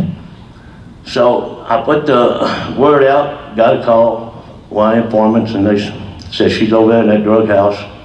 And I got one of my boys with me, put him in the back door, went in, all these guys sitting around with needles sticking in their arms, stuff running out of their mouth and all that. I said, where's she at, man? We'll just use Brenda for her name. Where's Brenda at? We ain't seen Brenda. Ain't no Brenda around here, man. I said, yeah, she's in this house on. No, she ain't either. No. My guy's out back, so I'm searching, looking around the rooms and trying to keep the bugs off of me. I opened the closet up, and dirty clothes was up to about, yay high. Bugs jumping all over the place, so I take my foot and I kind of shake it a little bit, and bugs just started running, and I slammed the door. And it just seemed like it was, moving a little bit, the clothes. So I searched a little bit more and asked the guy some more and all that. I said, hey, I know she's in this house. You tell me I'm not leaving here, and we're gonna have a problem. I'm gonna call the cops. They're gonna come over here and get all you got. Anyway, I go in there, and now I kick it pretty hard, and it bounces back and forth. I said, she's getting bugs running everywhere. I'm telling you, kicking the bugs off, the roaches and stuff. So I tell my guy to come in the house, and I said, hey, I'm gonna check this closet again. Just watch these guys over here, because they all got needles sticking in their arms and stuff. They can throw it at you or whatever. I opened the door. I said, I think she's in this closet. I'm gonna try one more time. She rose up out of them clothes like Godzilla, man. Roaches and everything falling off of her, hadn't washed in 6 months. And she said, if you kick me in my head again, we're gonna be fighting, we're gonna be some fighting MLs, me and you. I ain't gonna kick you, baby. No, it's over, man. You gotta go to jail. Hey, put the cuffs on her. Huh? I put the cuffs on her. I said, take her down to the jail. Huh? Take her to the jail. I don't want her in my car. Well, hell, I'm the boss. You gotta take her. Put her in the car and took her down. She still had bugs crawling over her. And, you run into that all the time. You just have to have some good bug spray. And, I picked them up in dumpsters. I picked them up in Cairo, Egypt, Puerto Rico, San Domingo, all these illegal countries you're not supposed to get them out of. I didn't have no trouble getting them out. I was good at what I did. And I've been trying to get a TV series going, and they want me to do live pickups again. They want me to go out there and pick people up live again. Nope, I'm not going to do that because I don't have insurance good enough to do that. Because now they'll sue you if you look at a house crooked, Oh, he threatened me or whatever, this is. But it's very good to me. I did it. I'm still doing it. I did some last couple months ago. I did a couple. People pick people up for bondsmen that are scared, yellow. This guy said he's going to kill me or anybody else comes after me. I know where he lives. Will you go get him for me? Yeah, for $10,000. Okay. So he picks me up, meets me, takes me to Alabama, and says he's in that house right over there. I said, okay, you go in the front door and get him. I'll go in the back. He said, oh, no. You go in the front. He's going to shoot everybody. So I tell the guy, go to the back, put a wedge in the back door so he can't kick the door open and run out the back. I told him, just wait on him. If he comes out, if he got a gun, shoot him. But he ain't going to have a gun. You're just hearing this, I go to the door, he comes to the door, and I said, David Schultz, bail enforcement agent, you're under arrest. Grab him by the hair and do that old wrestling move, take him down, and handcuff him before he knew what was happening. Put him in the car, and he's whining and crying like they always do. I didn't do nothing. It ain't me. You got the wrong guy. Not me. Hey, $10,000 is you. Come on. I put him in the car. Put the seatbelt around him. I go in the back of the house looking for the bondsman that I'm picking him up for. He's supposed to be the back door. He's about 50 yards out behind an oak tree hiding. I said, what in the hell are you doing out there? Hell, I don't want your shot. Okay, pay me. Take him and go. Those are the kind I'm doing now. I just pick up the people that everybody else is scared to pick up. And I said, why are you scared of these guys? We're bail bondsmen. Well, I bet I was a bail bondsman too. My wife was a bail bondsman. And we never had anybody get away from us. Well, we don't want to get shot, get out of the business, But I survived, I made it, and like I said, I could talk about a lot of things, nobody really want to hear about it, but I had a rough time of it. I made it. My wife's over here. This year we're celebrating our 50-year anniversary.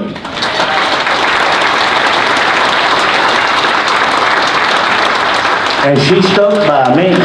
all this time, all the crazy things that I've done, being the crazy guy I am, you know, everybody's, oh, he's crazy, man, he ain't got no sense, you know. And, you know, I got pretty good sense. I mean, I went to Poland, worked for Sikorsky Aircraft for 3 years, working on helicopters as an engineer. You gotta have some sense to even land a job like that. And I didn't ask for it, they called me. They said, you're pretty smart, ain't you? Yeah, I sure am, how much you paying? I loved it too. The contract run out after 3 years and I had to come home and, you know, I had to retire again. Living the good life, picking up scumbags, driving tractor trailers, hauling nuclear waste, picking cotton. Oh yeah, I picked cotton, I sure did. My mama did, my daddy did, and all of them died young, but you know, I still do it. I haul it from the gin to the warehouses, and it's a great job. Only thing is 3 months a year, 18 hours a day, 7 days a week. People, 7 days a week? You don't ever get off? No, you don't get off. And that's what I'm doing. I'm just trying to fill in the clues here for everybody to let you know what I've been doing. I'm still around. I'm not dead. I'm in great shape, I think. According to my doctor at the VA, I cuss him out every time I go. He tells me he wants me to take this pill and this pill and this pill and this pill. I said, I ain't taking none of that shit. You need to leave here. You're a veterinarian. You're not a good doctor. I want another one. Mr. Schultz, you can't keep talking to us like that. What do you want me to tell you? You're an idiot. I have to come here to get my blood checked every year, free and all that, because VA, you know. And I go back again, I'll go home, and I'll get some more prescriptions in the mail. I don't even know what they're for. I send them back to the VA. And I go back to him, he said, are you taking that blood thinner I give you? No. Are you taking that other stuff I give you? What stuff? That stuff's gonna keep you alive. Nope. Were you taking your blood pressure medicine? Nope. I said, what's my blood pressure today? He said, 122/72. Why in the hell would I want to take blood pressure? You idiot? Are you stupid? And Mr. Schultz, you got to quit cussing us when you come down. I ain't coming back here no more. Slam the door, you know. Oh, he's got a temper. I'll tell you, he's got a bad. And I mean, that's the way it was in wrestling too. A lot of guys, you know, they knew they was going to work with me. They said, oh, I gotta go home. I ain't got time. I'm not going over there working with him. He's too stiff. I didn't ever hear Jerry Lawler say I was stiff. I never heard Sergeant Slaughter say I was stiff. I never heard Hulk Hogan say, oh, excuse me. I did hear poor Terry talk about how stiff I was. David, can you lighten up on me? Quit talking about how big my head is. What do you want me to say, Terry? Your head is big, man. It's huge. It's like this. You got a rag on top of it. I mean, he said, yeah, but you ain't got to tell everybody. Every day on interviews, you go out here and you talk. You always talking about my big feet, my big head and everything. What do you want me to say? Well, just quit, you know, you don't need to quit. I said, okay.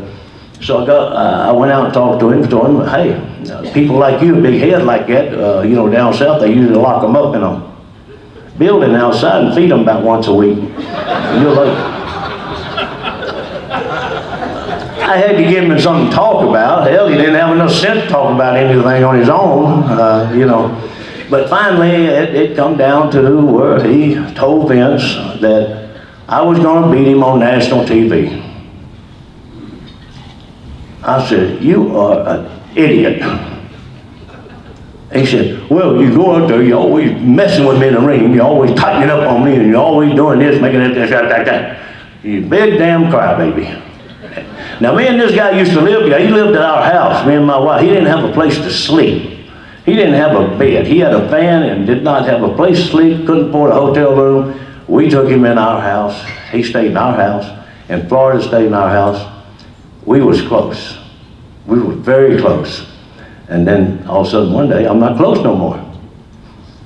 Hey, Terry. Hey, Terry. Damn, I guess he's getting hard hearing, you know. I mean, you know. And anyway, well, enough about him. I don't want to give him too much publicity. I I tell you what my wife does though, when I go to the store with her, every once in a while she'll let me go to the Walmart or Sam's or something, you know. I get to walking around the store and I'll be in front of her and she'll say, David, David, David. I hear her. Ain't no way I'm gonna turn around calling me David. Somebody might be looking for me. So now she goes to the door, she says, yo! And about 20 people turn around. I turn around, yeah, what's up? Yeah. I thought that was kind of funny, man. You know. But anyway, I don't want to bore y'all with, you know, there's so much you can talk about. But everybody done talked about it. John Cosper talked about it. And then George Grable come up here and I told her, I said, what am I going to talk about now? And then Haku and them, they come up here, they told everything, man. They took all my lines. They must have got my notes back there or something, you know. But I didn't want to say nothing to him, because that's one guy I'm scared of. So I appreciate it, and I'm going to tell you, even though you may think I'm an asshole, and I don't care. You may think I'm no good, I don't care. You may think I don't know how to work, I don't care. You may think I'm a piece of shit, I don't care. But I'm so surprised at getting a wrestling award. Never got one before. You know? I appreciate it. Cauliflower Club for doing a great job. I like you guys and everything. I signed more autographs and took more pictures than I ever did, you know, and God, I got flashes. Oh, they don't use flash bulbs no more. I'm sorry. Thinking of way back, you know. And I'm looking to be back next year if they'll have me back and, you know. Thank you very much. You come up here and cuss some more and talk about your pissing and talking about your beer and all that. I never knew you, but I heard about you and seen you. But you seem like a pretty nice guy. I'm not a bad redneck. I gotta go. I'll meet you there. All right, bro. Yeah, all right. All right, man. There you go, ladies and gentlemen. He's a real heel. He knows how to be a heel. You don't mind being a heel. He's a pro wrestling villain. I have no issues contributing to the Cauliflower Club to help James Harris, Sugar Bear Harris, one of our guys, our brothers. But he was a creation of Jerry Lawler. All James Harris was a great big black guy that had no identity and no future. He had no persona. So his natural athletic ability was extraordinary. As a black man at 6'5", 300 plus, maybe 400, he could do anything a smaller guy did. He could leapfrog, he could drop kick, he could do anything he wanted to do. But the thing about Sugar Bear James Harris, Kamala, was he was the greatest trait that I ever recruited as a talent guy, and I did that for a while. It's funny now, some of these guys I signed don't want to admit that they were signed by me because they want all the goddamn credit to themselves. I think that's cool. They should give the credit to their mom and dad, actually. But this piece of business was just amazing, just absolutely amazing. I loved hearing the stories of David Schultz because he loves being a villain. It's a great trait. Hey, by the way, one story I forgot to tell earlier. You know, about 2 years ago, I came to the Cauliflower Club to do this MC thing, and before the show, you know, you had the pre-show eagerly, you gotta go pee-pee thing. And so I walk in there to the urinal, it's almost vacant, except Dick Beyer was walking into the stall. So I see him. I love Dick Beyer. My God, how could you not in our business? What he did for all of us? You kidding? So JJ comes in later on. I'm standing at the urinal, and I say something along the lines of, "Hi, Dick. It's good to see you again."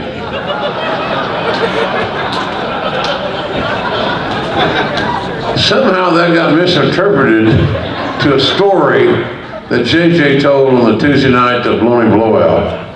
So just to clarify that record, it was me talking to Dick Beyer, not any other part of my anatomy.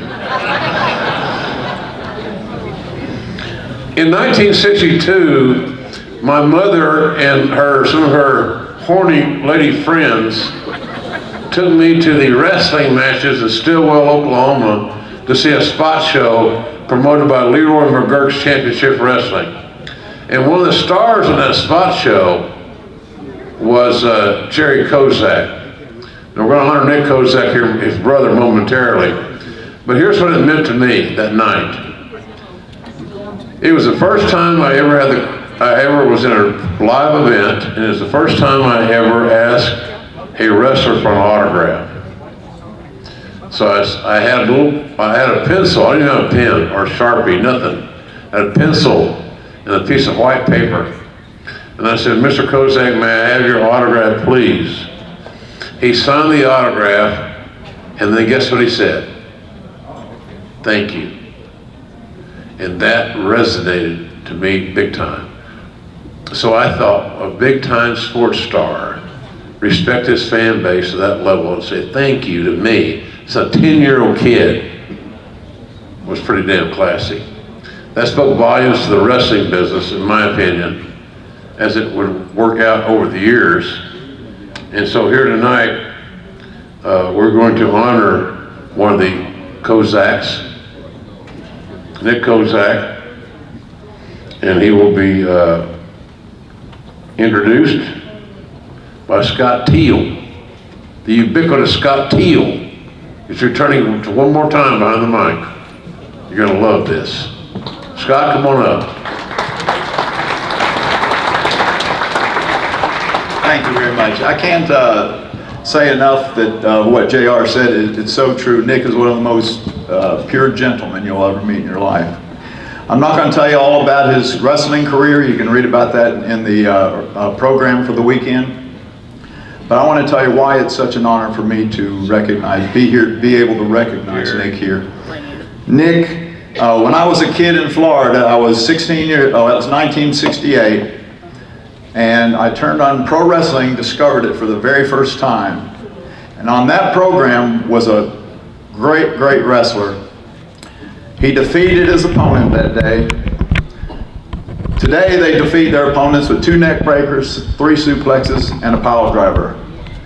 Nick impressed me because he defeated his opponent, and I thought, what a great move with a body slam.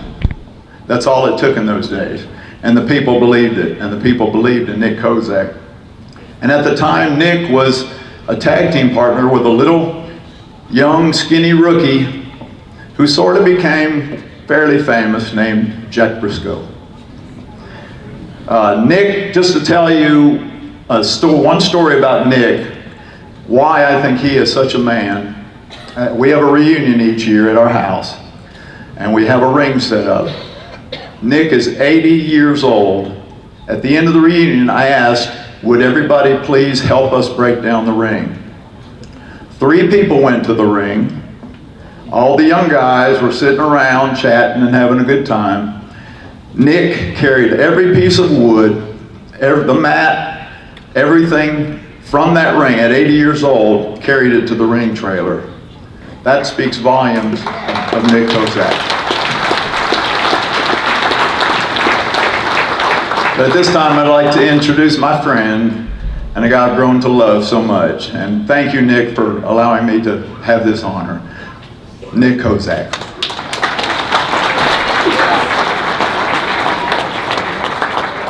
Well, thank you very much, and good evening, wrestling fans, CAC customers, and everybody else who is good, smart enough to join this club, because it is fantastic. I've been surprised with this, about this honoring. Completely caught me by surprise, and believe me, I'm humbled by it. I've been wrestling for 35, almost 40 years. I started as an amateur in Vancouver, British Columbia, Canada. The promoter there, named Crip Parker, got me started after I had one of my trophies that I don't want to sound like I'm boasting or anything else, but in 1954, British Columbia Junior Amateur Wrestling Championship, 174-pound class, and I had that trophy. Still got my little old cup. And I think that helped me by way of the promoter thinking that I'm not just a jack-off or anything else. I'm serious. I am serious about professional wrestling. Like it says here, NWA, what was it? Yeah, old school wrestling. And that's the way I was brought up. And with all the guys and different territories that I was in, my first time away from the continent of British Canada was in 1958. I went to Sydney, Australia. There was 8 of us there for a new promoter. They had heavy guys at first. They wanted us light guys in there. Light guys by being back 10, 180 pound to 200 pound was a heavyweight. Nothing compared to what the guys are now. But I'm talking about back then, in the 40s, 50s, and 60s. So they wanted guys that moved. New wrestling moved fast and get around and everything else, which we would. We were there for 3.5 months. And then came back in 1958, went to Los Angeles and wrestled there for Jules Strongbow. One time, I was supposed to wrestle with Buddy Rogers. He was, you know, golden boy Buddy Rogers. And at the City Auditorium in Los Angeles, we had dressing rooms out of little cubicles. And so I was with an old, I can't think of his name, doggone it. He was an old guy. I used to watch him wrestle when I was growing up. Had that smoked a pipe like this. So we were together. Now, Jules Strongbow was a promoter, and I was supposed to wrestle Buddy Rogers. Jules came in and said, listen, Nick, Mr. Rogers, apparently there's a guy looking for him with a blue piece of paper. So we told him to get out. So you are going to wrestle Luthez. I said, what did you say? You're going to wrestle Luthez, the world heavyweight champion. I said, Jules, I've only been in the business a couple of years. He said, no, it's all right. And I said, you got to be kidding. Now, the gentleman behind me, I wish I could remember his name, old timer, he could turn me inside out anytime I wanted to. So he said to me, he says, Nick, what's the matter? I said, I got to work with Lou. He's the world champion. And I'm just a 2-year novice. He said, listen, I want you to do this. And if you don't, I'll kick your butt right here. Now, 2 cubicles down, Lou was tying his shoes on. So I said, what do you want? He says, I want you to go introduce yourself to Lou and tell him to get his best hold today. I said, you're kidding. He said, do it now or I'll kick your ass right here, right now. So I walked down and Lou was sitting in his chair tying his shoes on. I came in and I said, Mr. Stez, my name is Nick Kozak. I am to wrestle you tonight. I want you to get your best hold. What did you say? And I said, it's okay, the guy behind me told me to say that. And the guy who told me that was already there, so he knew the deal was. Well, I'll tell you what, ladies and gentlemen, we were, I think, the 3rd match. And Mr. Stez, now he's a professional wrestler. I'm a green kid. I knew some wrestling. In fact, one time a guy told me his niece, he said, Nick, shoot in some amateur stuff. Lou will like it. I said, you gotta be nice, I'm serious. So we worked for, I think, 20 minutes before he went over. But I did. I tried shots and everything else, and he kind of gave me a little grin. But he made me look like a champion. You know, number one in the world at that time. And it was, I had many matches prior after that. When the different territories I went to, I had wrestled my way where the promoters thought, you're a good candidate to wrestle for the World Heavyweight Championship. I wrestled Luthez 2 or 3 times. I wrestled Pat O'Connor for 2 or 3 times. I wrestled Gene Kiniski. Now Gene Kiniski is 6'5", I'm only about 5'10" at the time. And we were in Charlotte, North Carolina, summertime. I don't know if you remember Leo Garibaldi. Maybe some of you old time remember. Leo was a promoter and the referee. So we went in there, you know, best 2 out of 3 falls at the time. And Gene asked me, he says, how do you feel, Nick? I said, I feel pretty good. She said, you want to do the hour? I said, you're serious? He said, yeah. Fine. Now here's 6'5", 5'10". And I was pretty good shape for everything else at the time. So we worked the full hour, high spots and up and down. And you know, Gene could move. For a big guy, he'd get around real fast. And poor Leo, poor guy, every time he drove down for a count, we'd kick out and he was wringing wet. He says, please take a fall. Oh, just hang on, just now, we got it. So we wrestled a full hour in Charlotte, North Carolina, in the gym there at, I think it was 80, 85, something like that outside. So anyways, in regards to professional wrestling, to me it's number one. Like I say, I spent 35 years to it, and if I could, I'd add another 35. The people I came in contact with, the countries I visited, I had 4 3-week tours in Japan. I had one 1-week tour in South Korea.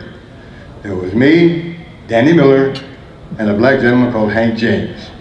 So we were there for 1 week. And I'll tell you what, I thought I saw slums and stuff like that in Japan in some places, but nothing like I saw in South Korea. We landed in a place, I think it was called Cheonju, was an Air Force base. And we were told to keep the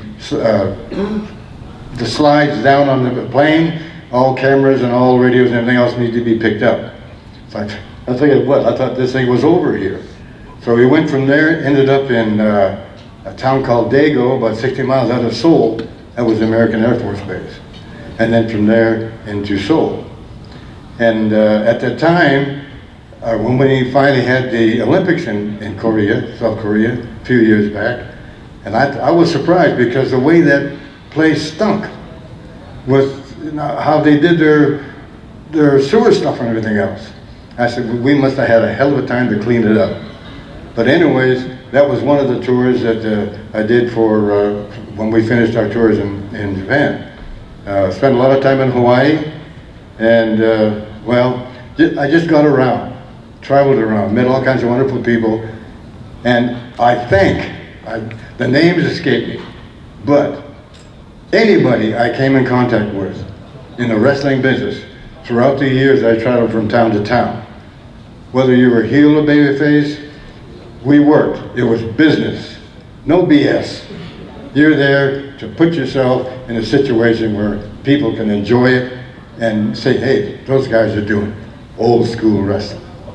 I remember one time in Portland where I started with Don Owen, they had a guy come in on TV and everything else and just blew the whistle with the blades and everything. Now Don, poor Don, he was beside himself. So this was Friday, is the main time for the Portland show. And he was there and we had a heck of a house. I think it was, oh my goodness, Eric Pedersen and, oh my goodness, don't get old as heck, you forget. But anyways, that was the main event. So Don came in, he said, look guys, we had this expose. Please work tight. And we did. So there was people there who had never been to matches before, had heard about this. Well, we're gonna go see this fake wrestling. And we worked tight. The past 2 or 3 months after that, after all the smell finally got away, our houses doubled and tripled because people wanted to see what we had to show them. And we were close and tight, showed them wrestling, had high spots or whatever, but they enjoyed it. It was just, you know, but one of the things you enjoy when you come out of the ring and you get a handshake and everything else and say yeah, or whether they say boo or whatever. I mean, good, I got to you, that's fine. You know what I mean? So anyways, I do thank CAC for this opportunity for, well, old guy like me, 35 years plus in the business, to give me this honor, and I do appreciate it, and I do thank you very much.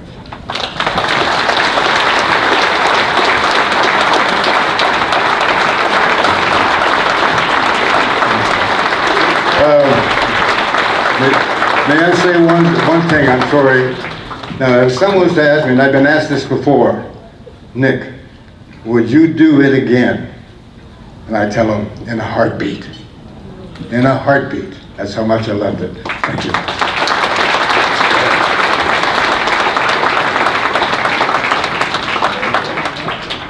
Beautiful, fellas. Beautiful, fellas. Thank you. Thank you, sir. Thank you for everything. Thank you.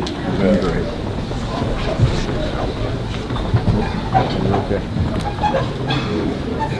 It's wonderful. You know, the word that stuck out to me on that was the cooperation, the fact that we wanted to make the match good. No matter who was in the match, the match had to be good. And sometimes I sense in today's wrestling that it's more about how you react to your finish than how the finish is going to be reacted to by the paying customer. The wrestlers in this room need to understand that it's not about you. It's not about us. It's about the ticket buyer. And if you forsake the loyalty and the love of your fans, then you really should move on. You should get your ass out of the business quickly as you can, because it just doesn't make sense. The greatest asset we have as wrestling people, you know, we're you know, in the general sense, all we are as wrestling people is one step above the goddamn carnival. That's not fair. It's not fair at all. So that was a great story, and Nick Kozak, the lifetime, is loving what we do. I love that. Love it a lot. Hey, by the way, I mentioned earlier how good it was to be, how great it was to be a fan this time. I'll be back here in Vegas on May 25th. I'm actually going to be, I actually have a job now, and I'm going to be doing pay-per-view, thank you, on May 25th for All In Wrestling. I'm excited about that. This is an obligatory plug there. All right, here we go. You wouldn't remember anyway, Sarge, for God's sakes, before we get out of here anyway. Black ass stealing gimmick wearing bastard. It's May 25th. Thank you so much for bringing that up. It's a great segue, very organic. And whatever you do, Mark, tonight, please, for God's sakes, don't use any pronouns. You white bearded rascal. Where are my boys? My wife can't love Mark Henry, by the way, so just I'll tell you, there'll be a here coming up here soon. Thank you, Bob. She's here somewhere. I don't want to think about that very much. I'm a weak man. And as the wonderful presentation of Tyrus and the Mean and Barbarian, it really is all about family. We are the family of this business here. Do you guys understand that? This ain't just some goddamn thing where you go to Vegas once a year and you get drunk, you play some card games, and you win some money, and you get drunk, you drink some beer, you take some selfies, you put them on Facebook, everybody's happy. It ain't about all that. How do we contribute to this organization? And how do we perpetuate what we all love to the next year? Right now we're looking at next year, the 55th anniversary of the Cauliflower Club, and who are you going to bring, and what are you going to do that's special? Or are you just going to show your ass up? Like, well, we're over. Well, I'm over, I'll just go anyway. You're not over if you don't want to contribute. We got to contribute. All right, big finish here, folks. Big finish, kids. Gear up here. This is going to be good. You know, in 1974, when I was working for Leroy McGurk and the Big Cowboy, they figured out that I should be refereeing in addition to putting up window cards, the ring crew and all that stuff. I didn't mind it a bit. Part of my due paying. But then all of a sudden I get this referee assignment. Hey kid, tonight you're gonna referee Harley Race versus Dory Funk Jr. in the main event for the NWA title. My little balls, they disappeared. I don't know where they went in that 70s, but I was a little apprehensive because I played these games on myself like, okay, if you count the wrong guy down, you'll probably be ostracized and blackballed for the rest of your life because you screwed up the NWA title match. And God damn it, JR, I wasn't JR then, there's nothing more important than the NWA title. At that time in our life, there wasn't. I'm happy to see that the NWA title is being resurrected. I think that's a wonderful thing. Thank you. I appreciate what Billy Corgan's doing and David Ghana. They have a great champion in Nick Aldis, who will meet here momentarily. He's really an overachiever, by the way. He's not only a great worker, but he really overachieved marrying Mickey James. And if you follow them on Facebook like I do, you follow their little son growing up in front of your very eyes. It's heartwarming because this is our family, guys. You think the guys at ESPN or USA Today give a shit what we're doing here tonight? No, they don't care. It's us. So we got to leave here with something tangible and care about what we're doing. If you're a worker and you're making money in this business and you don't want to give back to it, then shame on you. I don't want to have anything to do with your ass because you're a loser. Simple as that. Golly, I carried away there. He may be the greatest NWA champion of all time. In 1974, when I was asked to do told of the book to do the Dory Jr. Harley Race match in the Tulsa Fairgrounds Pavilion, we had an amazing house, thank God, for those two guys, because nothing underneath it meant anything. They meant a lot. And somehow, I got the chance to referee that match. Have no idea why. Did I deserve it? I don't have a clue. Cowboy thought I had potential. So it was up to me to step up to the plate and do my job. I was so scared that every false finish I was going to count the wrong guy down. They said, when you go out the ring, you got to do a Broadway. And I'm thinking, I'm walking the ring and I find my guy, Leo Voss, who's an old-time referee there. And I said, Leo, what the hell's this Broadway thing? Well, kid, that's a time limit draw. Oh, okay. I thought it was some New York rules thing, you know, brass knucks, mafia, subways. I didn't know what it was. So it was a Broadway. So then I go in the locker room before the match. Harley's doing his normal warm-up, smoking a Marlboro. Junior's in the other side of the dressing room, looking at his boots. He ain't worried. What's he got to worry about? He's Dory Funk Jr. for God's sakes. So Harley says, hey kid, show me how you count. So I get down on the floor and I count 1, 2, 3. He said, you count that way every time? I said, every damn time. I said, good, that's all I need to know. So I'm waiting for Junior to tell me something. Nothing. Kayfabe the kid. Harley, you're done. You leave. He smokes another Marlboro and I walk out the door. So I go to the ring to referee my first Broadway between two of the greatest in the history of our business. And I'm 22 years old. God almighty, how good was that? How good was that? I'm so blessed. So it's really cool tonight to be here to help induct Dory Jr. with this Luthez Lifetime Achievement Award, because if anybody embodies Luthez,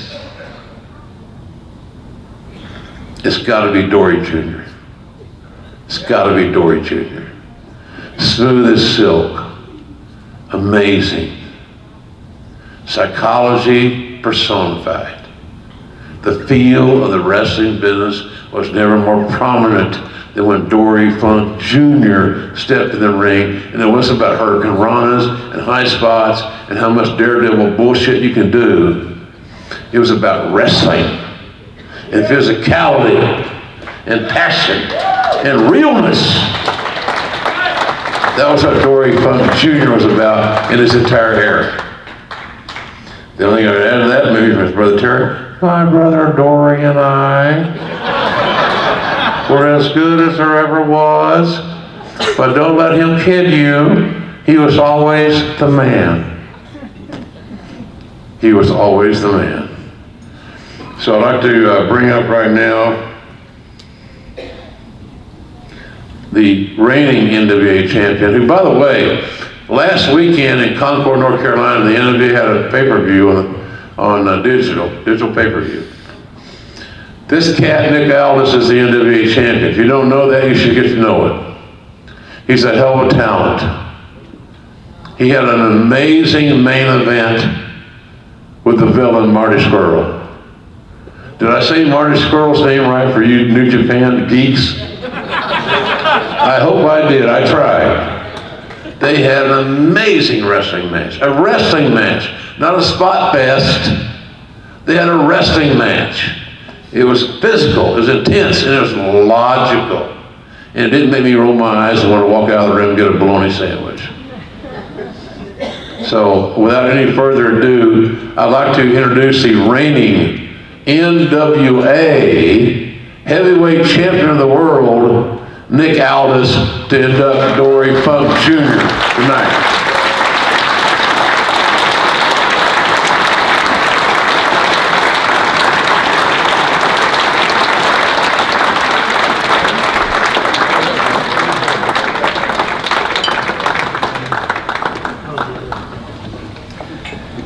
Well, thank you, Jim, and Brian Blair, everybody here at the Cauliflower Alley, thank you for having me, and thank you for the tireless work that you do. I was here for the first time last year, and it won't be my last, and I'm very honored and privileged to be here tonight to present an award to a man who I feel is really a founding father of this thing that we all love called professional wrestling, Dory Funk Jr. A long time ago, in 1948, just before Mark Henry got started in the business. Sorry, I had to. In Waterloo, Iowa, an organization was formed and a tradition began.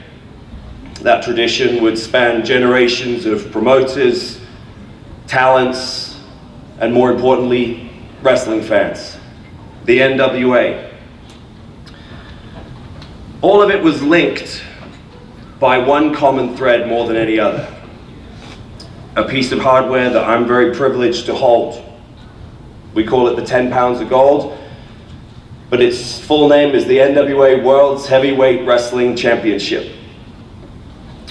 A championship, in my opinion, is only as valuable as the men who have held it before you.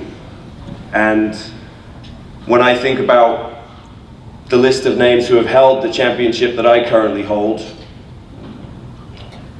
Dusty Rhodes, Nature Boy Ric Flair, Harley Race, all of those guys are legends, but before we got to those names, we had another name. And the business, in my opinion, is built on great rivalries. And before there was Stone Cold Steve Austin versus The Rock, Bret Hart versus Shawn Michaels, Ric Flair versus Ricky Steamboat. There was Dory Funk Jr. versus Jack Briscoe.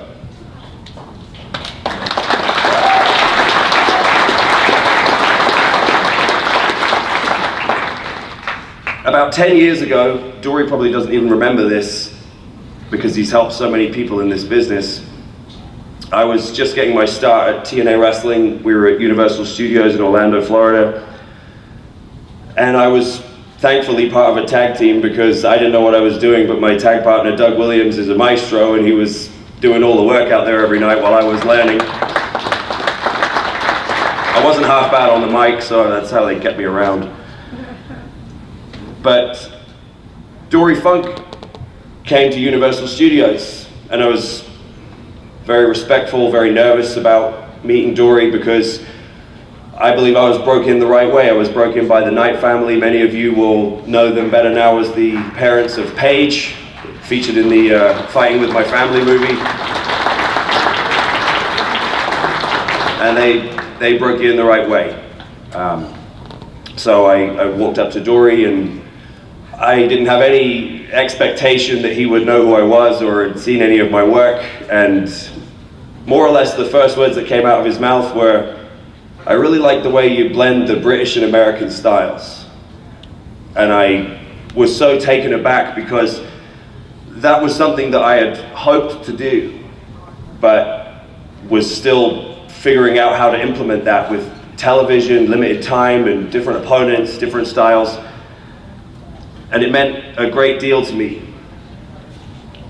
It meant so much to me because this man that I'm privileged enough to present is one of the most revered and respected champions in the history of our business.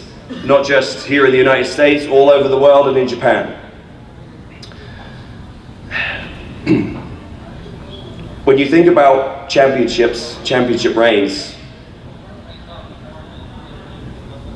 being a champion is so much more than just holding a belt if you're doing it right. It's about being a representation of the brand, of your colleagues, of everybody who works tirelessly to make this thing happen. And it's a representation of the fans and the entire business. But it also means that promoters have faith in you to be able to help them make money, to help everybody make money. And believe me when I tell you, back in those days, it was very, very apparent who was having a positive effect on business and who wasn't. So with that in mind, think of this. That man sitting right there was the NWA World's Champion for 4.5 years.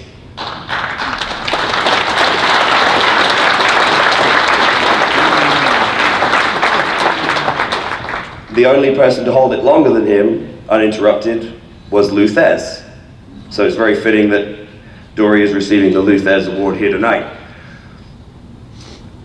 Oftentimes I've met old timers who, for lack of a better term, can be a little on the salty side. And that's their prerogative. They're allowed to be. You still show them the respect they deserve. But I've always believed that if you're fortunate enough to have the door of opportunity opened for you, you should be a gentleman and hold it open for the next person coming behind you.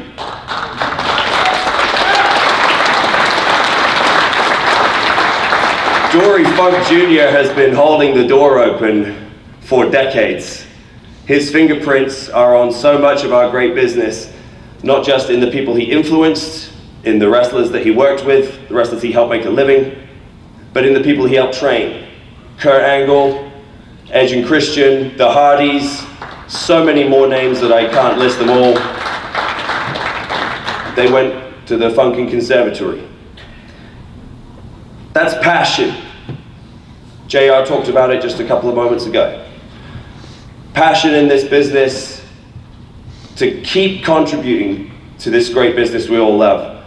Passion to debut in 1963 and wrestle in every decade since then. Not many people can say that.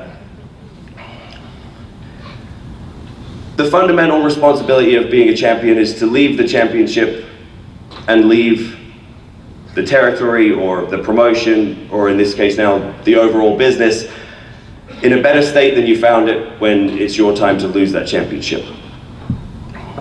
And the fundamental role of a tradition is everything that it links. Families, friends, colleagues, and time. It's time to thank one of the most important links in our chain of history. And I think that I speak for everybody when I say that there is absolutely no doubt that he left this business in better shape than he found it. So I'm very privileged to present to you tonight the Luthez Lifetime Achievement Award to Mr. Dory Funk Jr.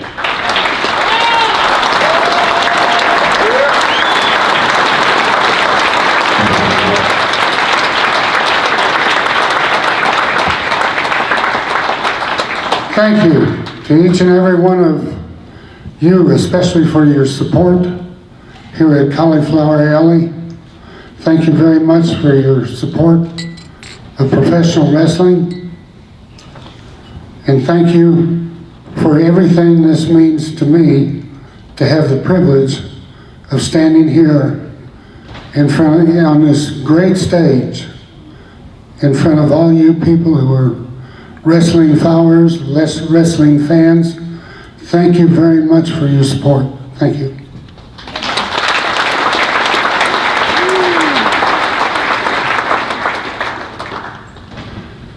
Thank you to Nick Aldis, the National Wrestling Alliance, the NWA, William Corgan.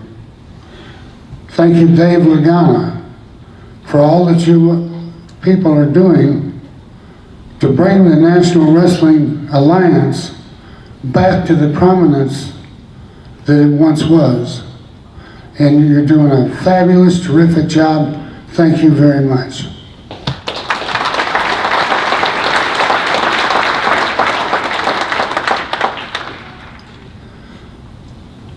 Just before I came up on the stage, I don't know if you saw it or not, but Jerry Briscoe came over and spoke to me. It was the first time I'd run into Briscoe here at the Cauliflower Alley.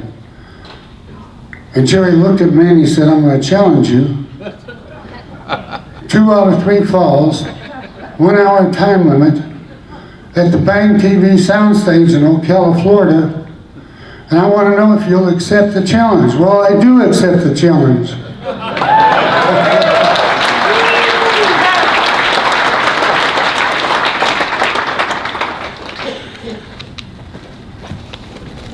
The Briscoe name, there was nobody like Jack and Jerry Briscoe to work with.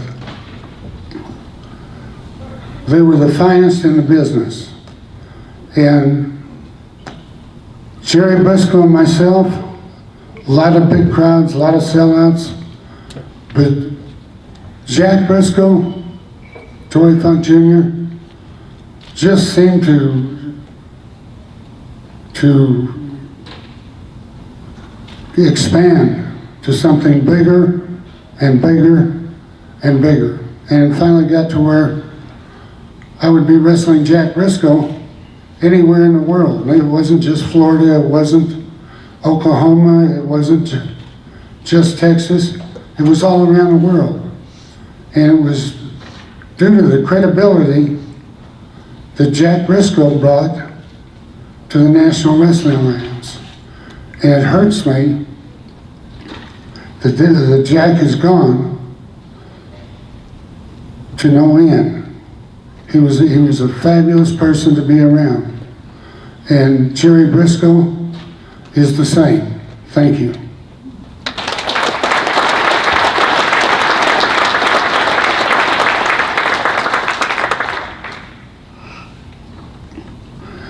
Thank you to Nick Aldis for the introduction. I haven't been exposed to something like that. It was fabulous. Thank you very much. I appreciate that. And thank you to Jim Ross also.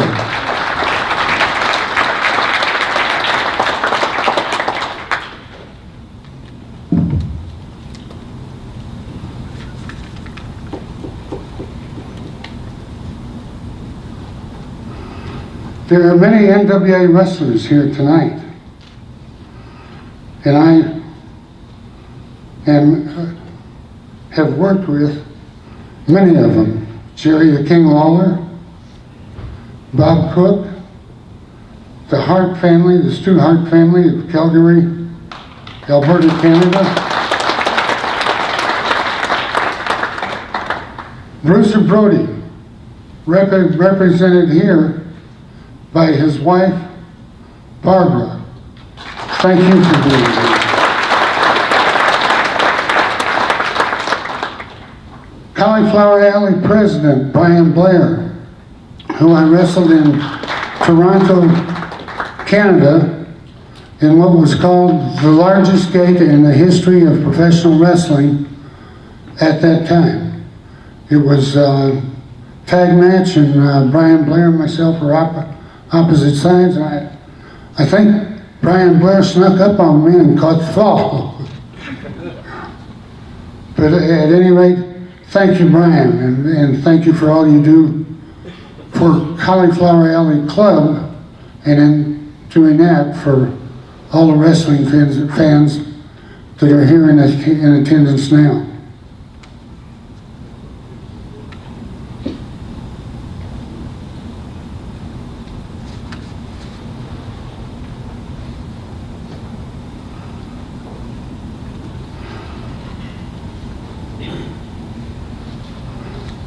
I had a match in Los Angeles with a very famous wrestler at the time, Peter Maivia.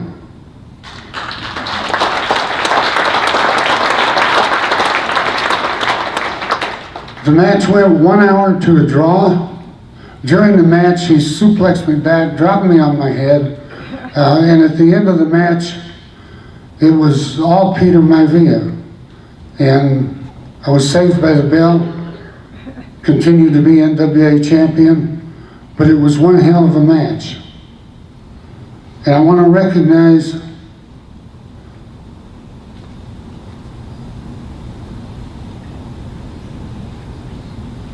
Ata Maivia, who is here. Peter Maivia was her father.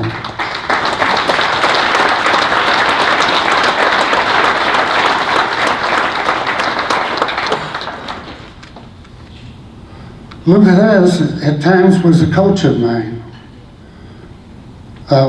At the Flying Mare Ranch in Umbarger, Texas, my father's place of residence, we took all the cars out of the garage and left them out in the weather, and my father had wrestling mats on the floor of the garage.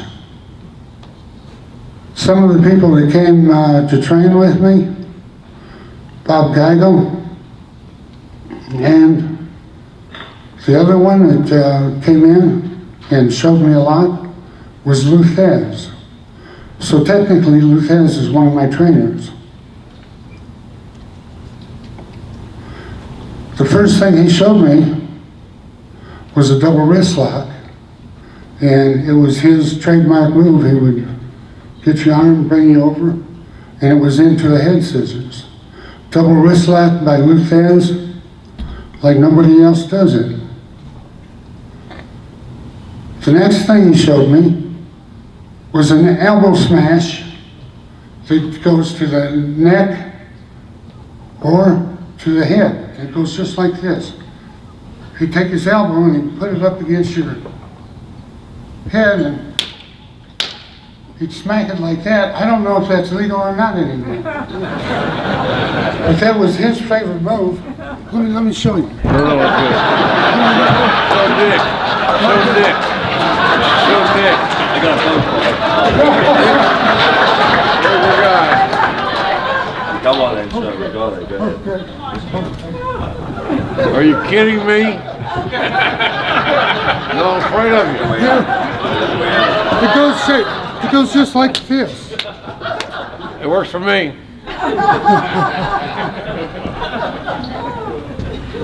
Loosen up. Loosen up. Loosen up, Junior.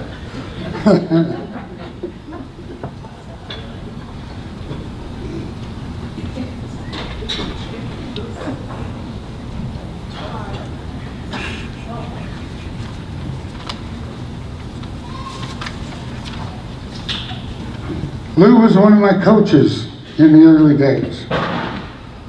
I had the privilege of wrestling Luthez 3 times before becoming NWA World Champion. and 3 times after becoming NWA World Champion. Thank you. Every match was a championship caliber match. Luthez was great, and before I was champion and after I was champion, anything he wanted me to do, it would be there, and that includes in-ring work, outside relationships, and carrying the credibility of the National Wrestling Alliance and professional wrestling. It is a credible sport in its own way.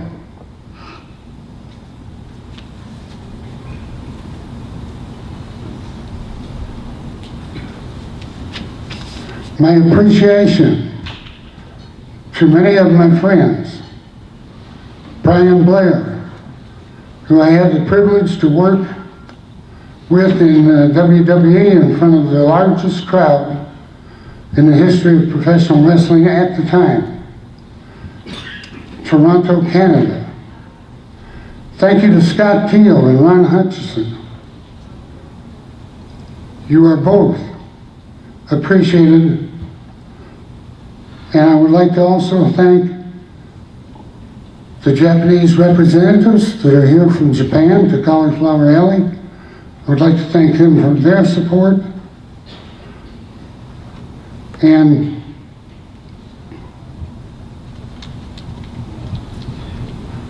thank you again to the National Wrestling Alliance.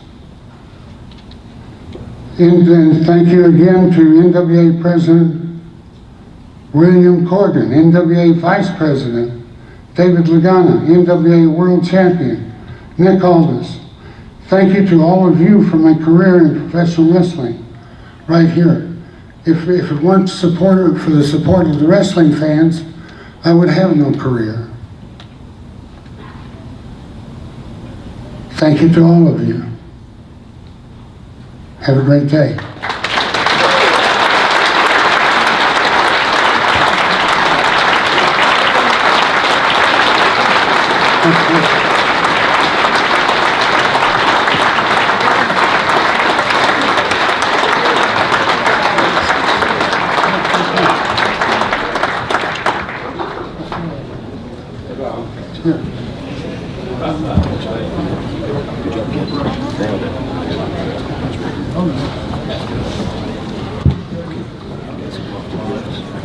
Just a minute.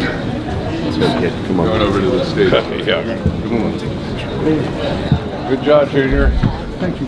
You're the man, brother. Nobody better. I'm sitting in Connecticut one Saturday afternoon, and I'm watching the NBA All-Star Weekend. So I'm chilling. Just got off the phone with Jack Lanza to go over some finishes. I was booking the house shows at that time for WWE, and we were on a pretty good roll. Thanks to some cats like Stone Cold and The Rock, who kind of got over. Makes all the bookers look really smart because the talent got over, and boy were they over.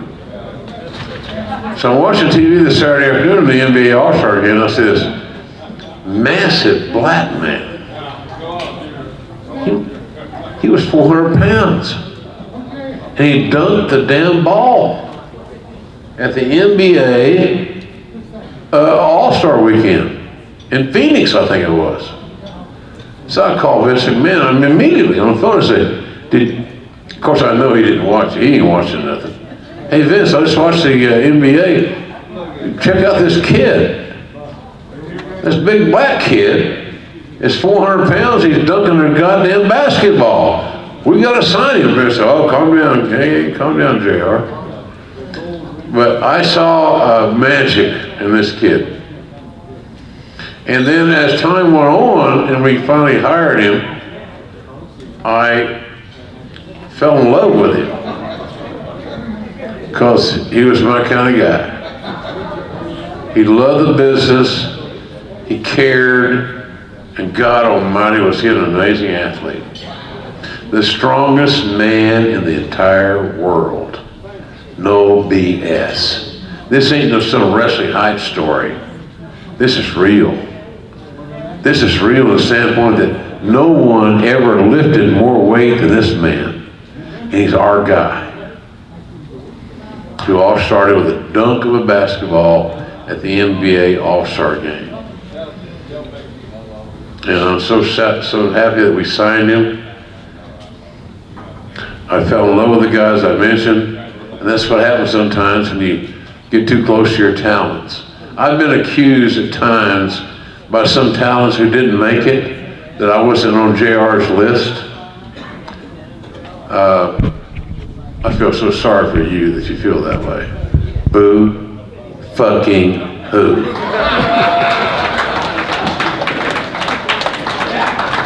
Pick your ass up and make yourself relevant. How's that? So this kid is a winner. I love him. He's a great representative of the wrestling business. He is a broadcaster of amazing success on Sirius XM, now channel 156 on the radio. I love this show. He and Dave McGreca, Bully Ray, Bubba Dudley, and others, Tommy Dreamer. They do a great job in representing our business every Monday through Friday on the radio. So to introduce my boy, Mark Henry, is another of my boys. And I apologize, D-Lo, right now for giving you that gimmick of the chest protector on your crossbody, on your frog splash. I apologize for that idea. But it seemed to be some of us thought it was a good idea at the time. Nonetheless, please welcome the very talented D-Lo Brown to induct Mark Henry. The Iron Mike Award.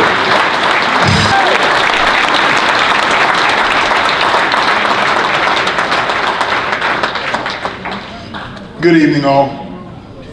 JR, before we get started, I am damn proud to claim you as someone who signed me, and I will claim you for the rest of my damn life.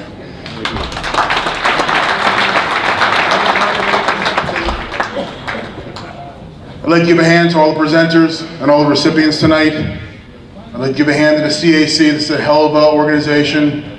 And I'd like to give a thanks to my wrestling family, my WWE family, and now my new CAC family.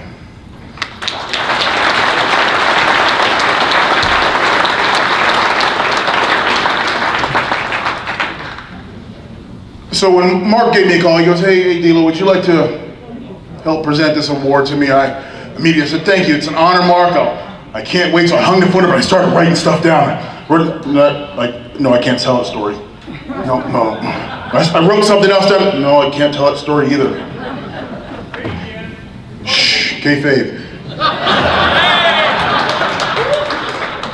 And then I finally just tore the piece of paper up and I just said, Mark doesn't want some script. He wants his friend of 20 plus years just talk about how much he meant to me in my life and how much he meant to the world of professional wrestling. So it was a night in a strip club in New Orleans.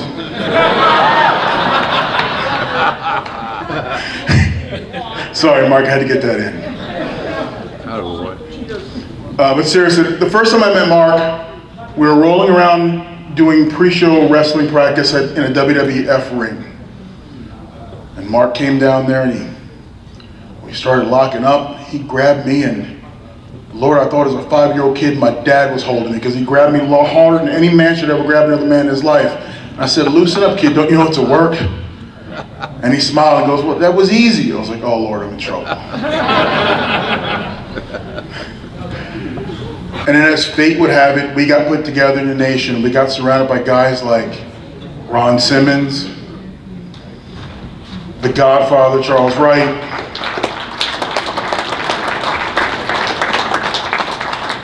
The Rock, Dwayne Johnson. Yeah! And then Mark and I got tied together as a team. And a funny thing happened, we weren't friends when it started, but instantly we started traveling together on the road. We started bonding, not only in the ring, but hell, driving 300 miles from, Pittsburgh to Cleveland. We chill in the same hotel room, we tell stories. And somewhere along the line, I started thinking of Mark not just as a comrade in wrestling, but as the brother I didn't have. And what great thing it is to travel around the world with a dude you actually love being around and enjoying this professional wrestling business, and then going out there in front of thousands every night and entertaining them and coming back and looking each other in the face going, damn, we did good. Mark taught me a lot of things in this world. He taught me how to be kind and benevolent. He taught me how to be a professional. He taught me how to think of things bigger than yourself. I tell the story all the time. Mark's the kind of guy, he will give you the shirt off his back. And if you don't take it, he will knock you out and put it on you. That's the kind of guy Mark Henry is. And I can go through all the wrestling stuff. We know that. We are all wrestlers here. We know what he has done in wrestling. What you don't know is the man. I've sat at his mama's table in Silsbee, Texas.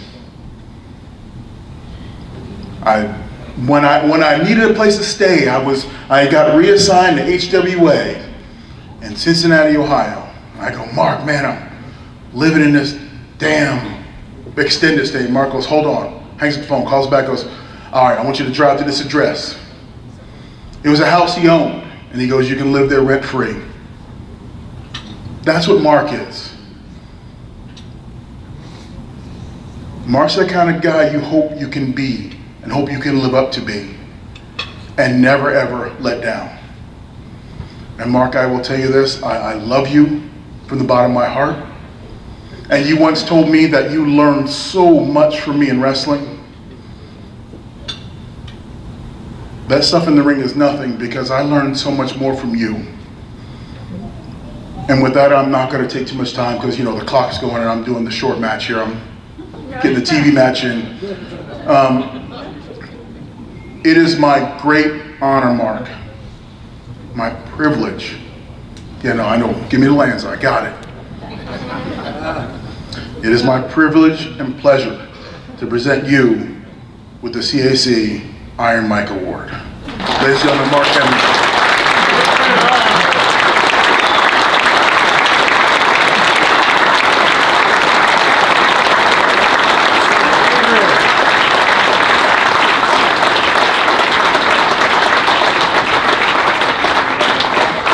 Boy, 1995. I love you, brother. Proud of you. Proud of you. Thank you. You almost made me cry. It's my job, bro. It's my game. Whose script is this? I got somebody's script up here. Ain't mine, brother. That's Vince's script. No pronouns. How is everybody doing? You bet your ass I am.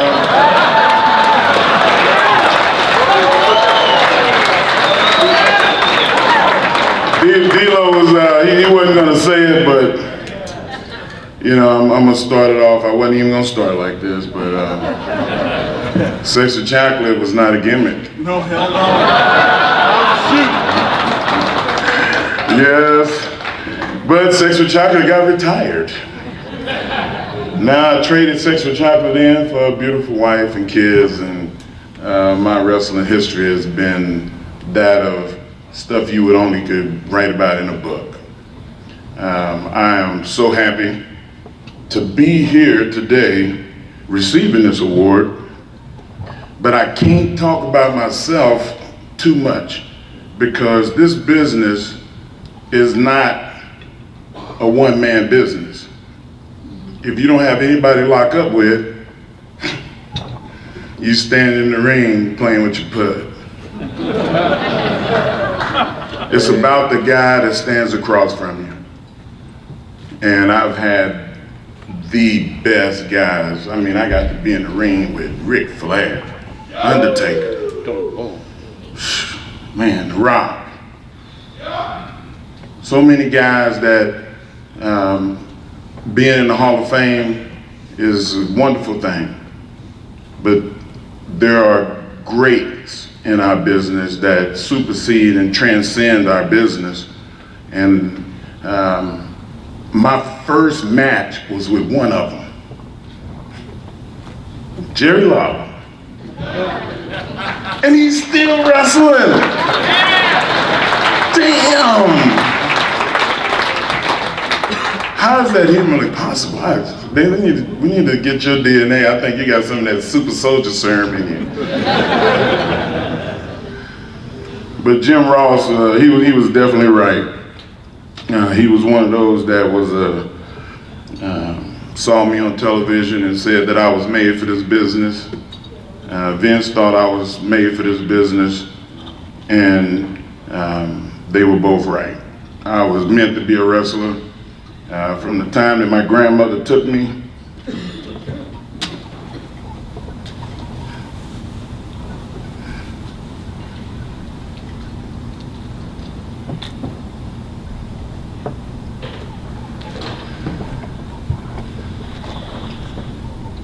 JR said, "Don't cry."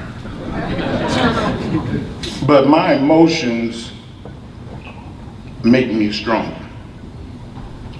I was the kid that if you fought and I started crying, everybody should run. I was more powerful when I was angry. I was more powerful when I was emotional. And every time that I got an injury, I got to feel that emotion. And Jim Ross said it best. Guys come into business and they blame the business when they don't succeed. They blame the business when they get hurt. They blame everybody but themselves. Every time I left this business, I came back better. Not because I was just that guy. Shut up, I got the microphone. Not because I was that damn good, but because when I was at home, I was studying and trying to figure out what was the next thing that could make me more complete as an in-ring performer. And that thing is history. History is the most valuable thing we have.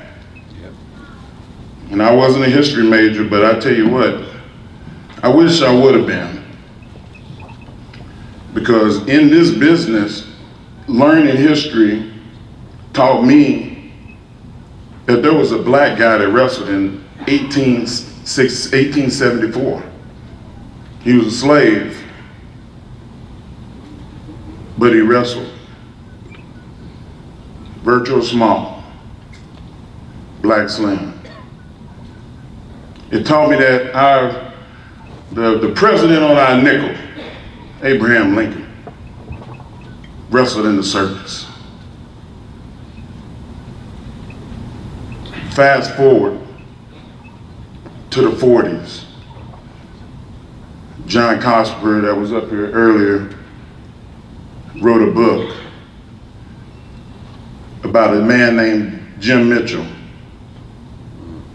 the guy that broke the color barrier.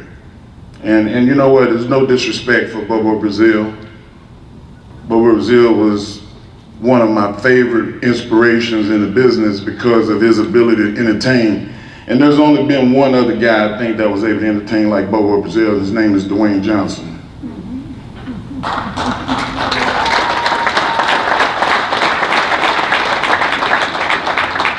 And you can put Ric Flair and Dusty Rhodes, Hulk Hogan in that conversation of being the most entertaining guys, and you would be right in every count. They were all great. But talking more about history, the history of wrestling is that of fairy tales. You got giants. You got evil men. And one of those evil men was Kevin Sullivan. As a little kid, man, I was so scared of Kevin Sullivan.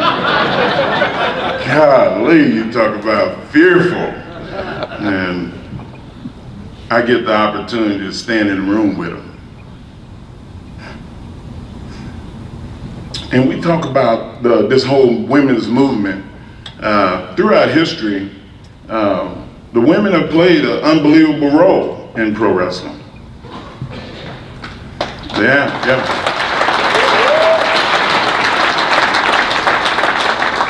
And we stand here and we talk about Miss Jarrett, and we talk about Atta's mom.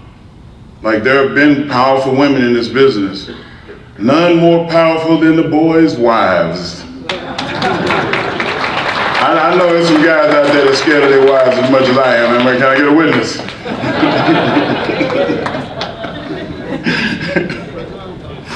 Oh, man.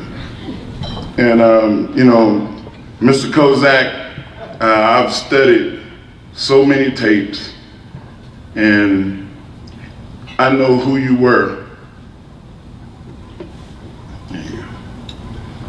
And that, man, that age of wrestling was different.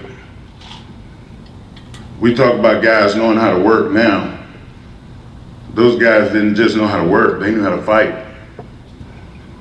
They defended our business in a time of kayfabe. A lot of people we don't practice that no more, we're entertainment. But for the guys in here that's a lot older than me that wrestled, that fought, thank you.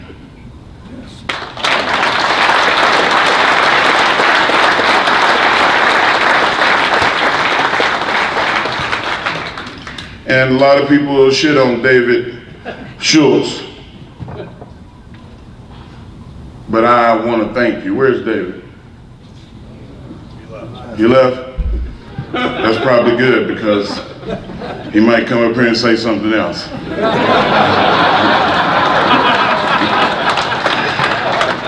But David defended this business. You say my business is fake, I will slap your face.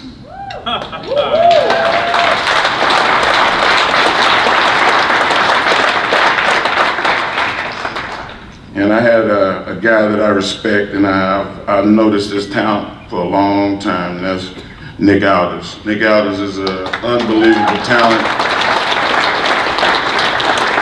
A guy that a lot of people, they see him more in spurts, but I wish I could see him every night. I wish he was working 4 days a week, primetime TV, because he's just that damn good.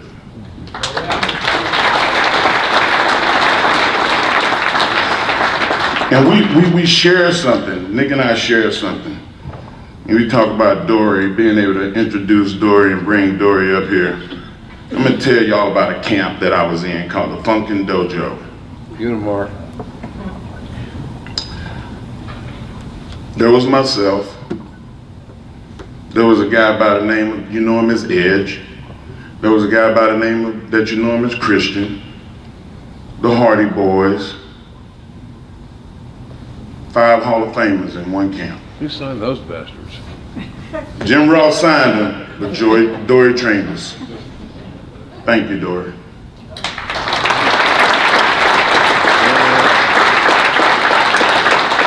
Which brings me more back to history again. I got a chance after getting my ass kicked, because I wanted to fight everybody rather than learn how to work. I got sent to Canada. I took my whooping, but while I was taking that whooping, I got to train in the Heart Dungeon. I got to train with a guy named Leo Burke from Nova Scotia. Trained Bad News Brown, a bunch of other tough dudes. And Leo was tougher than all of us. There was a point where Andrew Martin, God rest his soul, was one of the guys that was in the training camp with me up there. And I busted his nose, just split him wide open. Sorry, D-Lo, I got D-Lo too. It's okay, I'm still recovering. Sorry, boys. And Leo said, come on, man, it's not the way you treat your guys that's working with you. He gave you his body. Come here, D-Lo. Come on. All right, Jim, come here.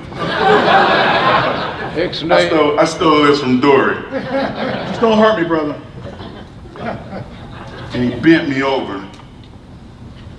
And he said, this is how you throw a working punch. And he hit me as hard as he could in the nose. And blood just pouring out my face. And I was like, dear God, why would you do that? He said, well, you did it.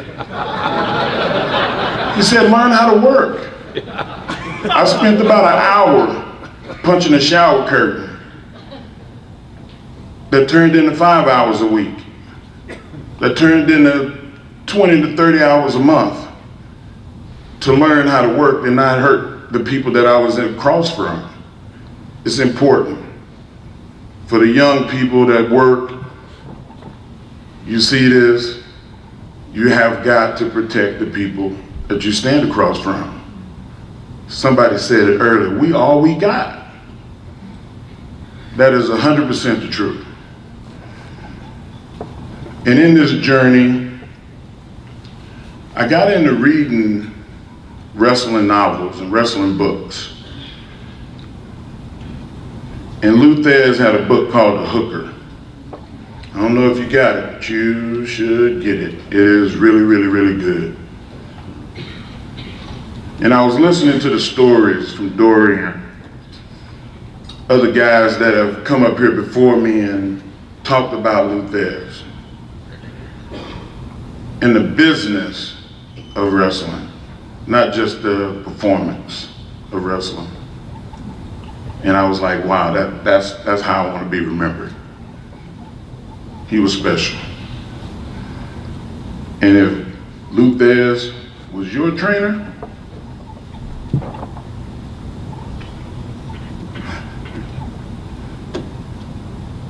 he was mine too.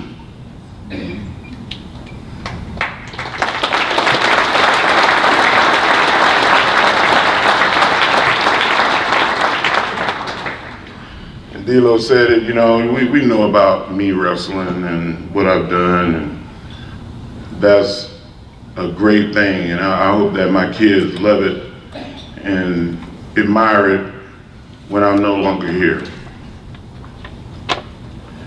But the Cauliflower Alley Club is designed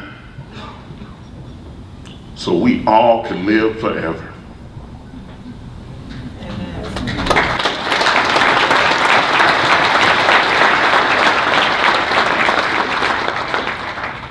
In 1965,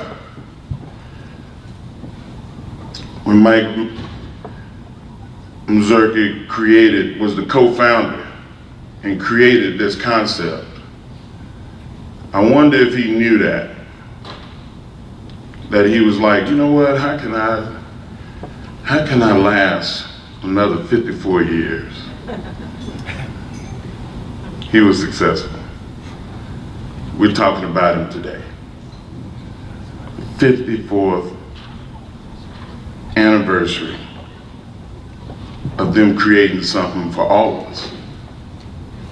He created that for us.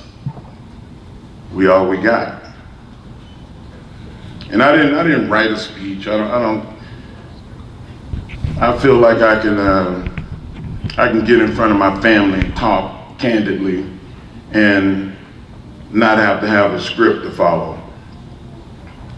But when you're talking about history, it pretty much leads you in the right direction. You just have to follow a chronological order. And when you do that, you'll end up in the right now. And the right now leads us all to the point of how are we going to make this better than Mike intended? We've got to get younger. It's got to get younger.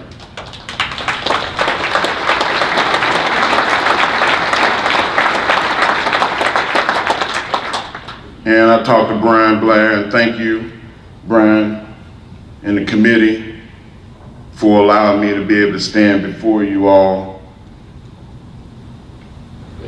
But I think there was a greater director in getting me to this point, and that's my God, my Savior, Jesus Christ.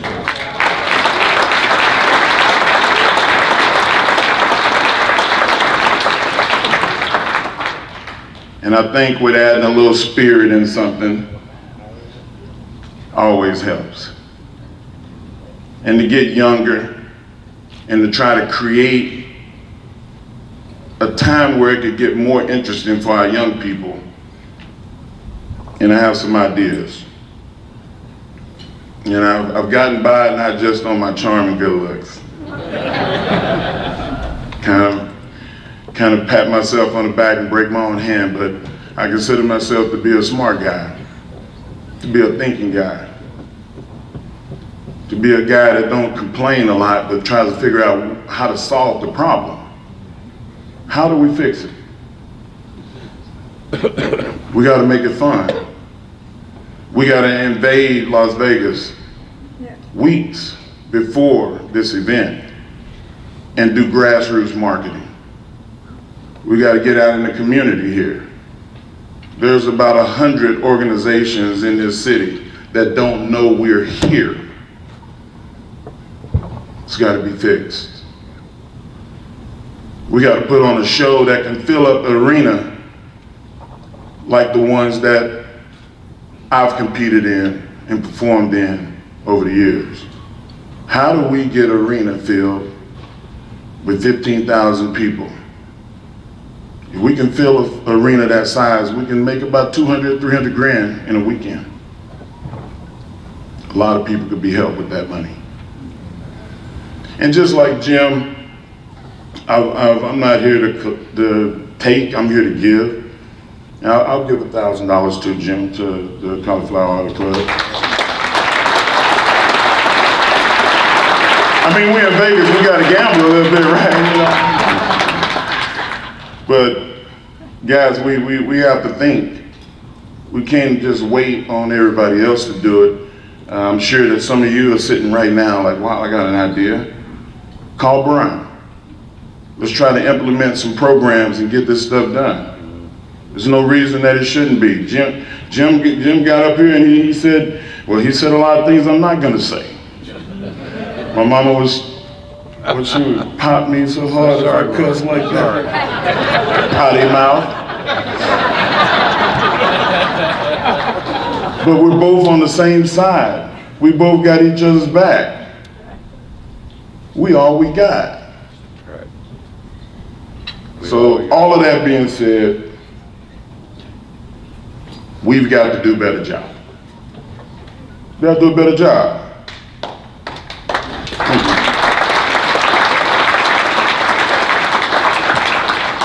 And I'm going to end because Jerry Lawler just did this. And I love Jerry, I don't want to make him mad at me.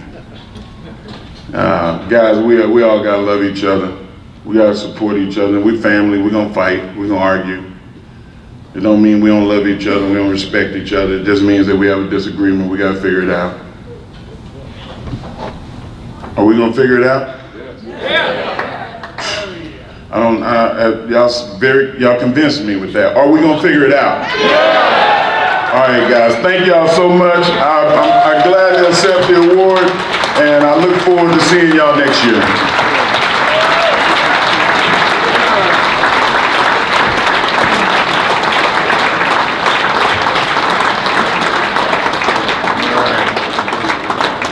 Beautiful.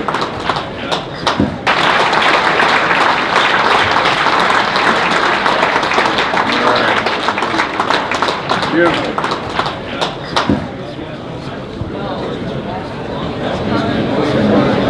All righty.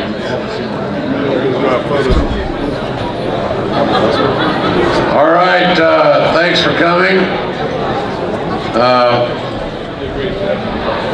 What are we gonna do?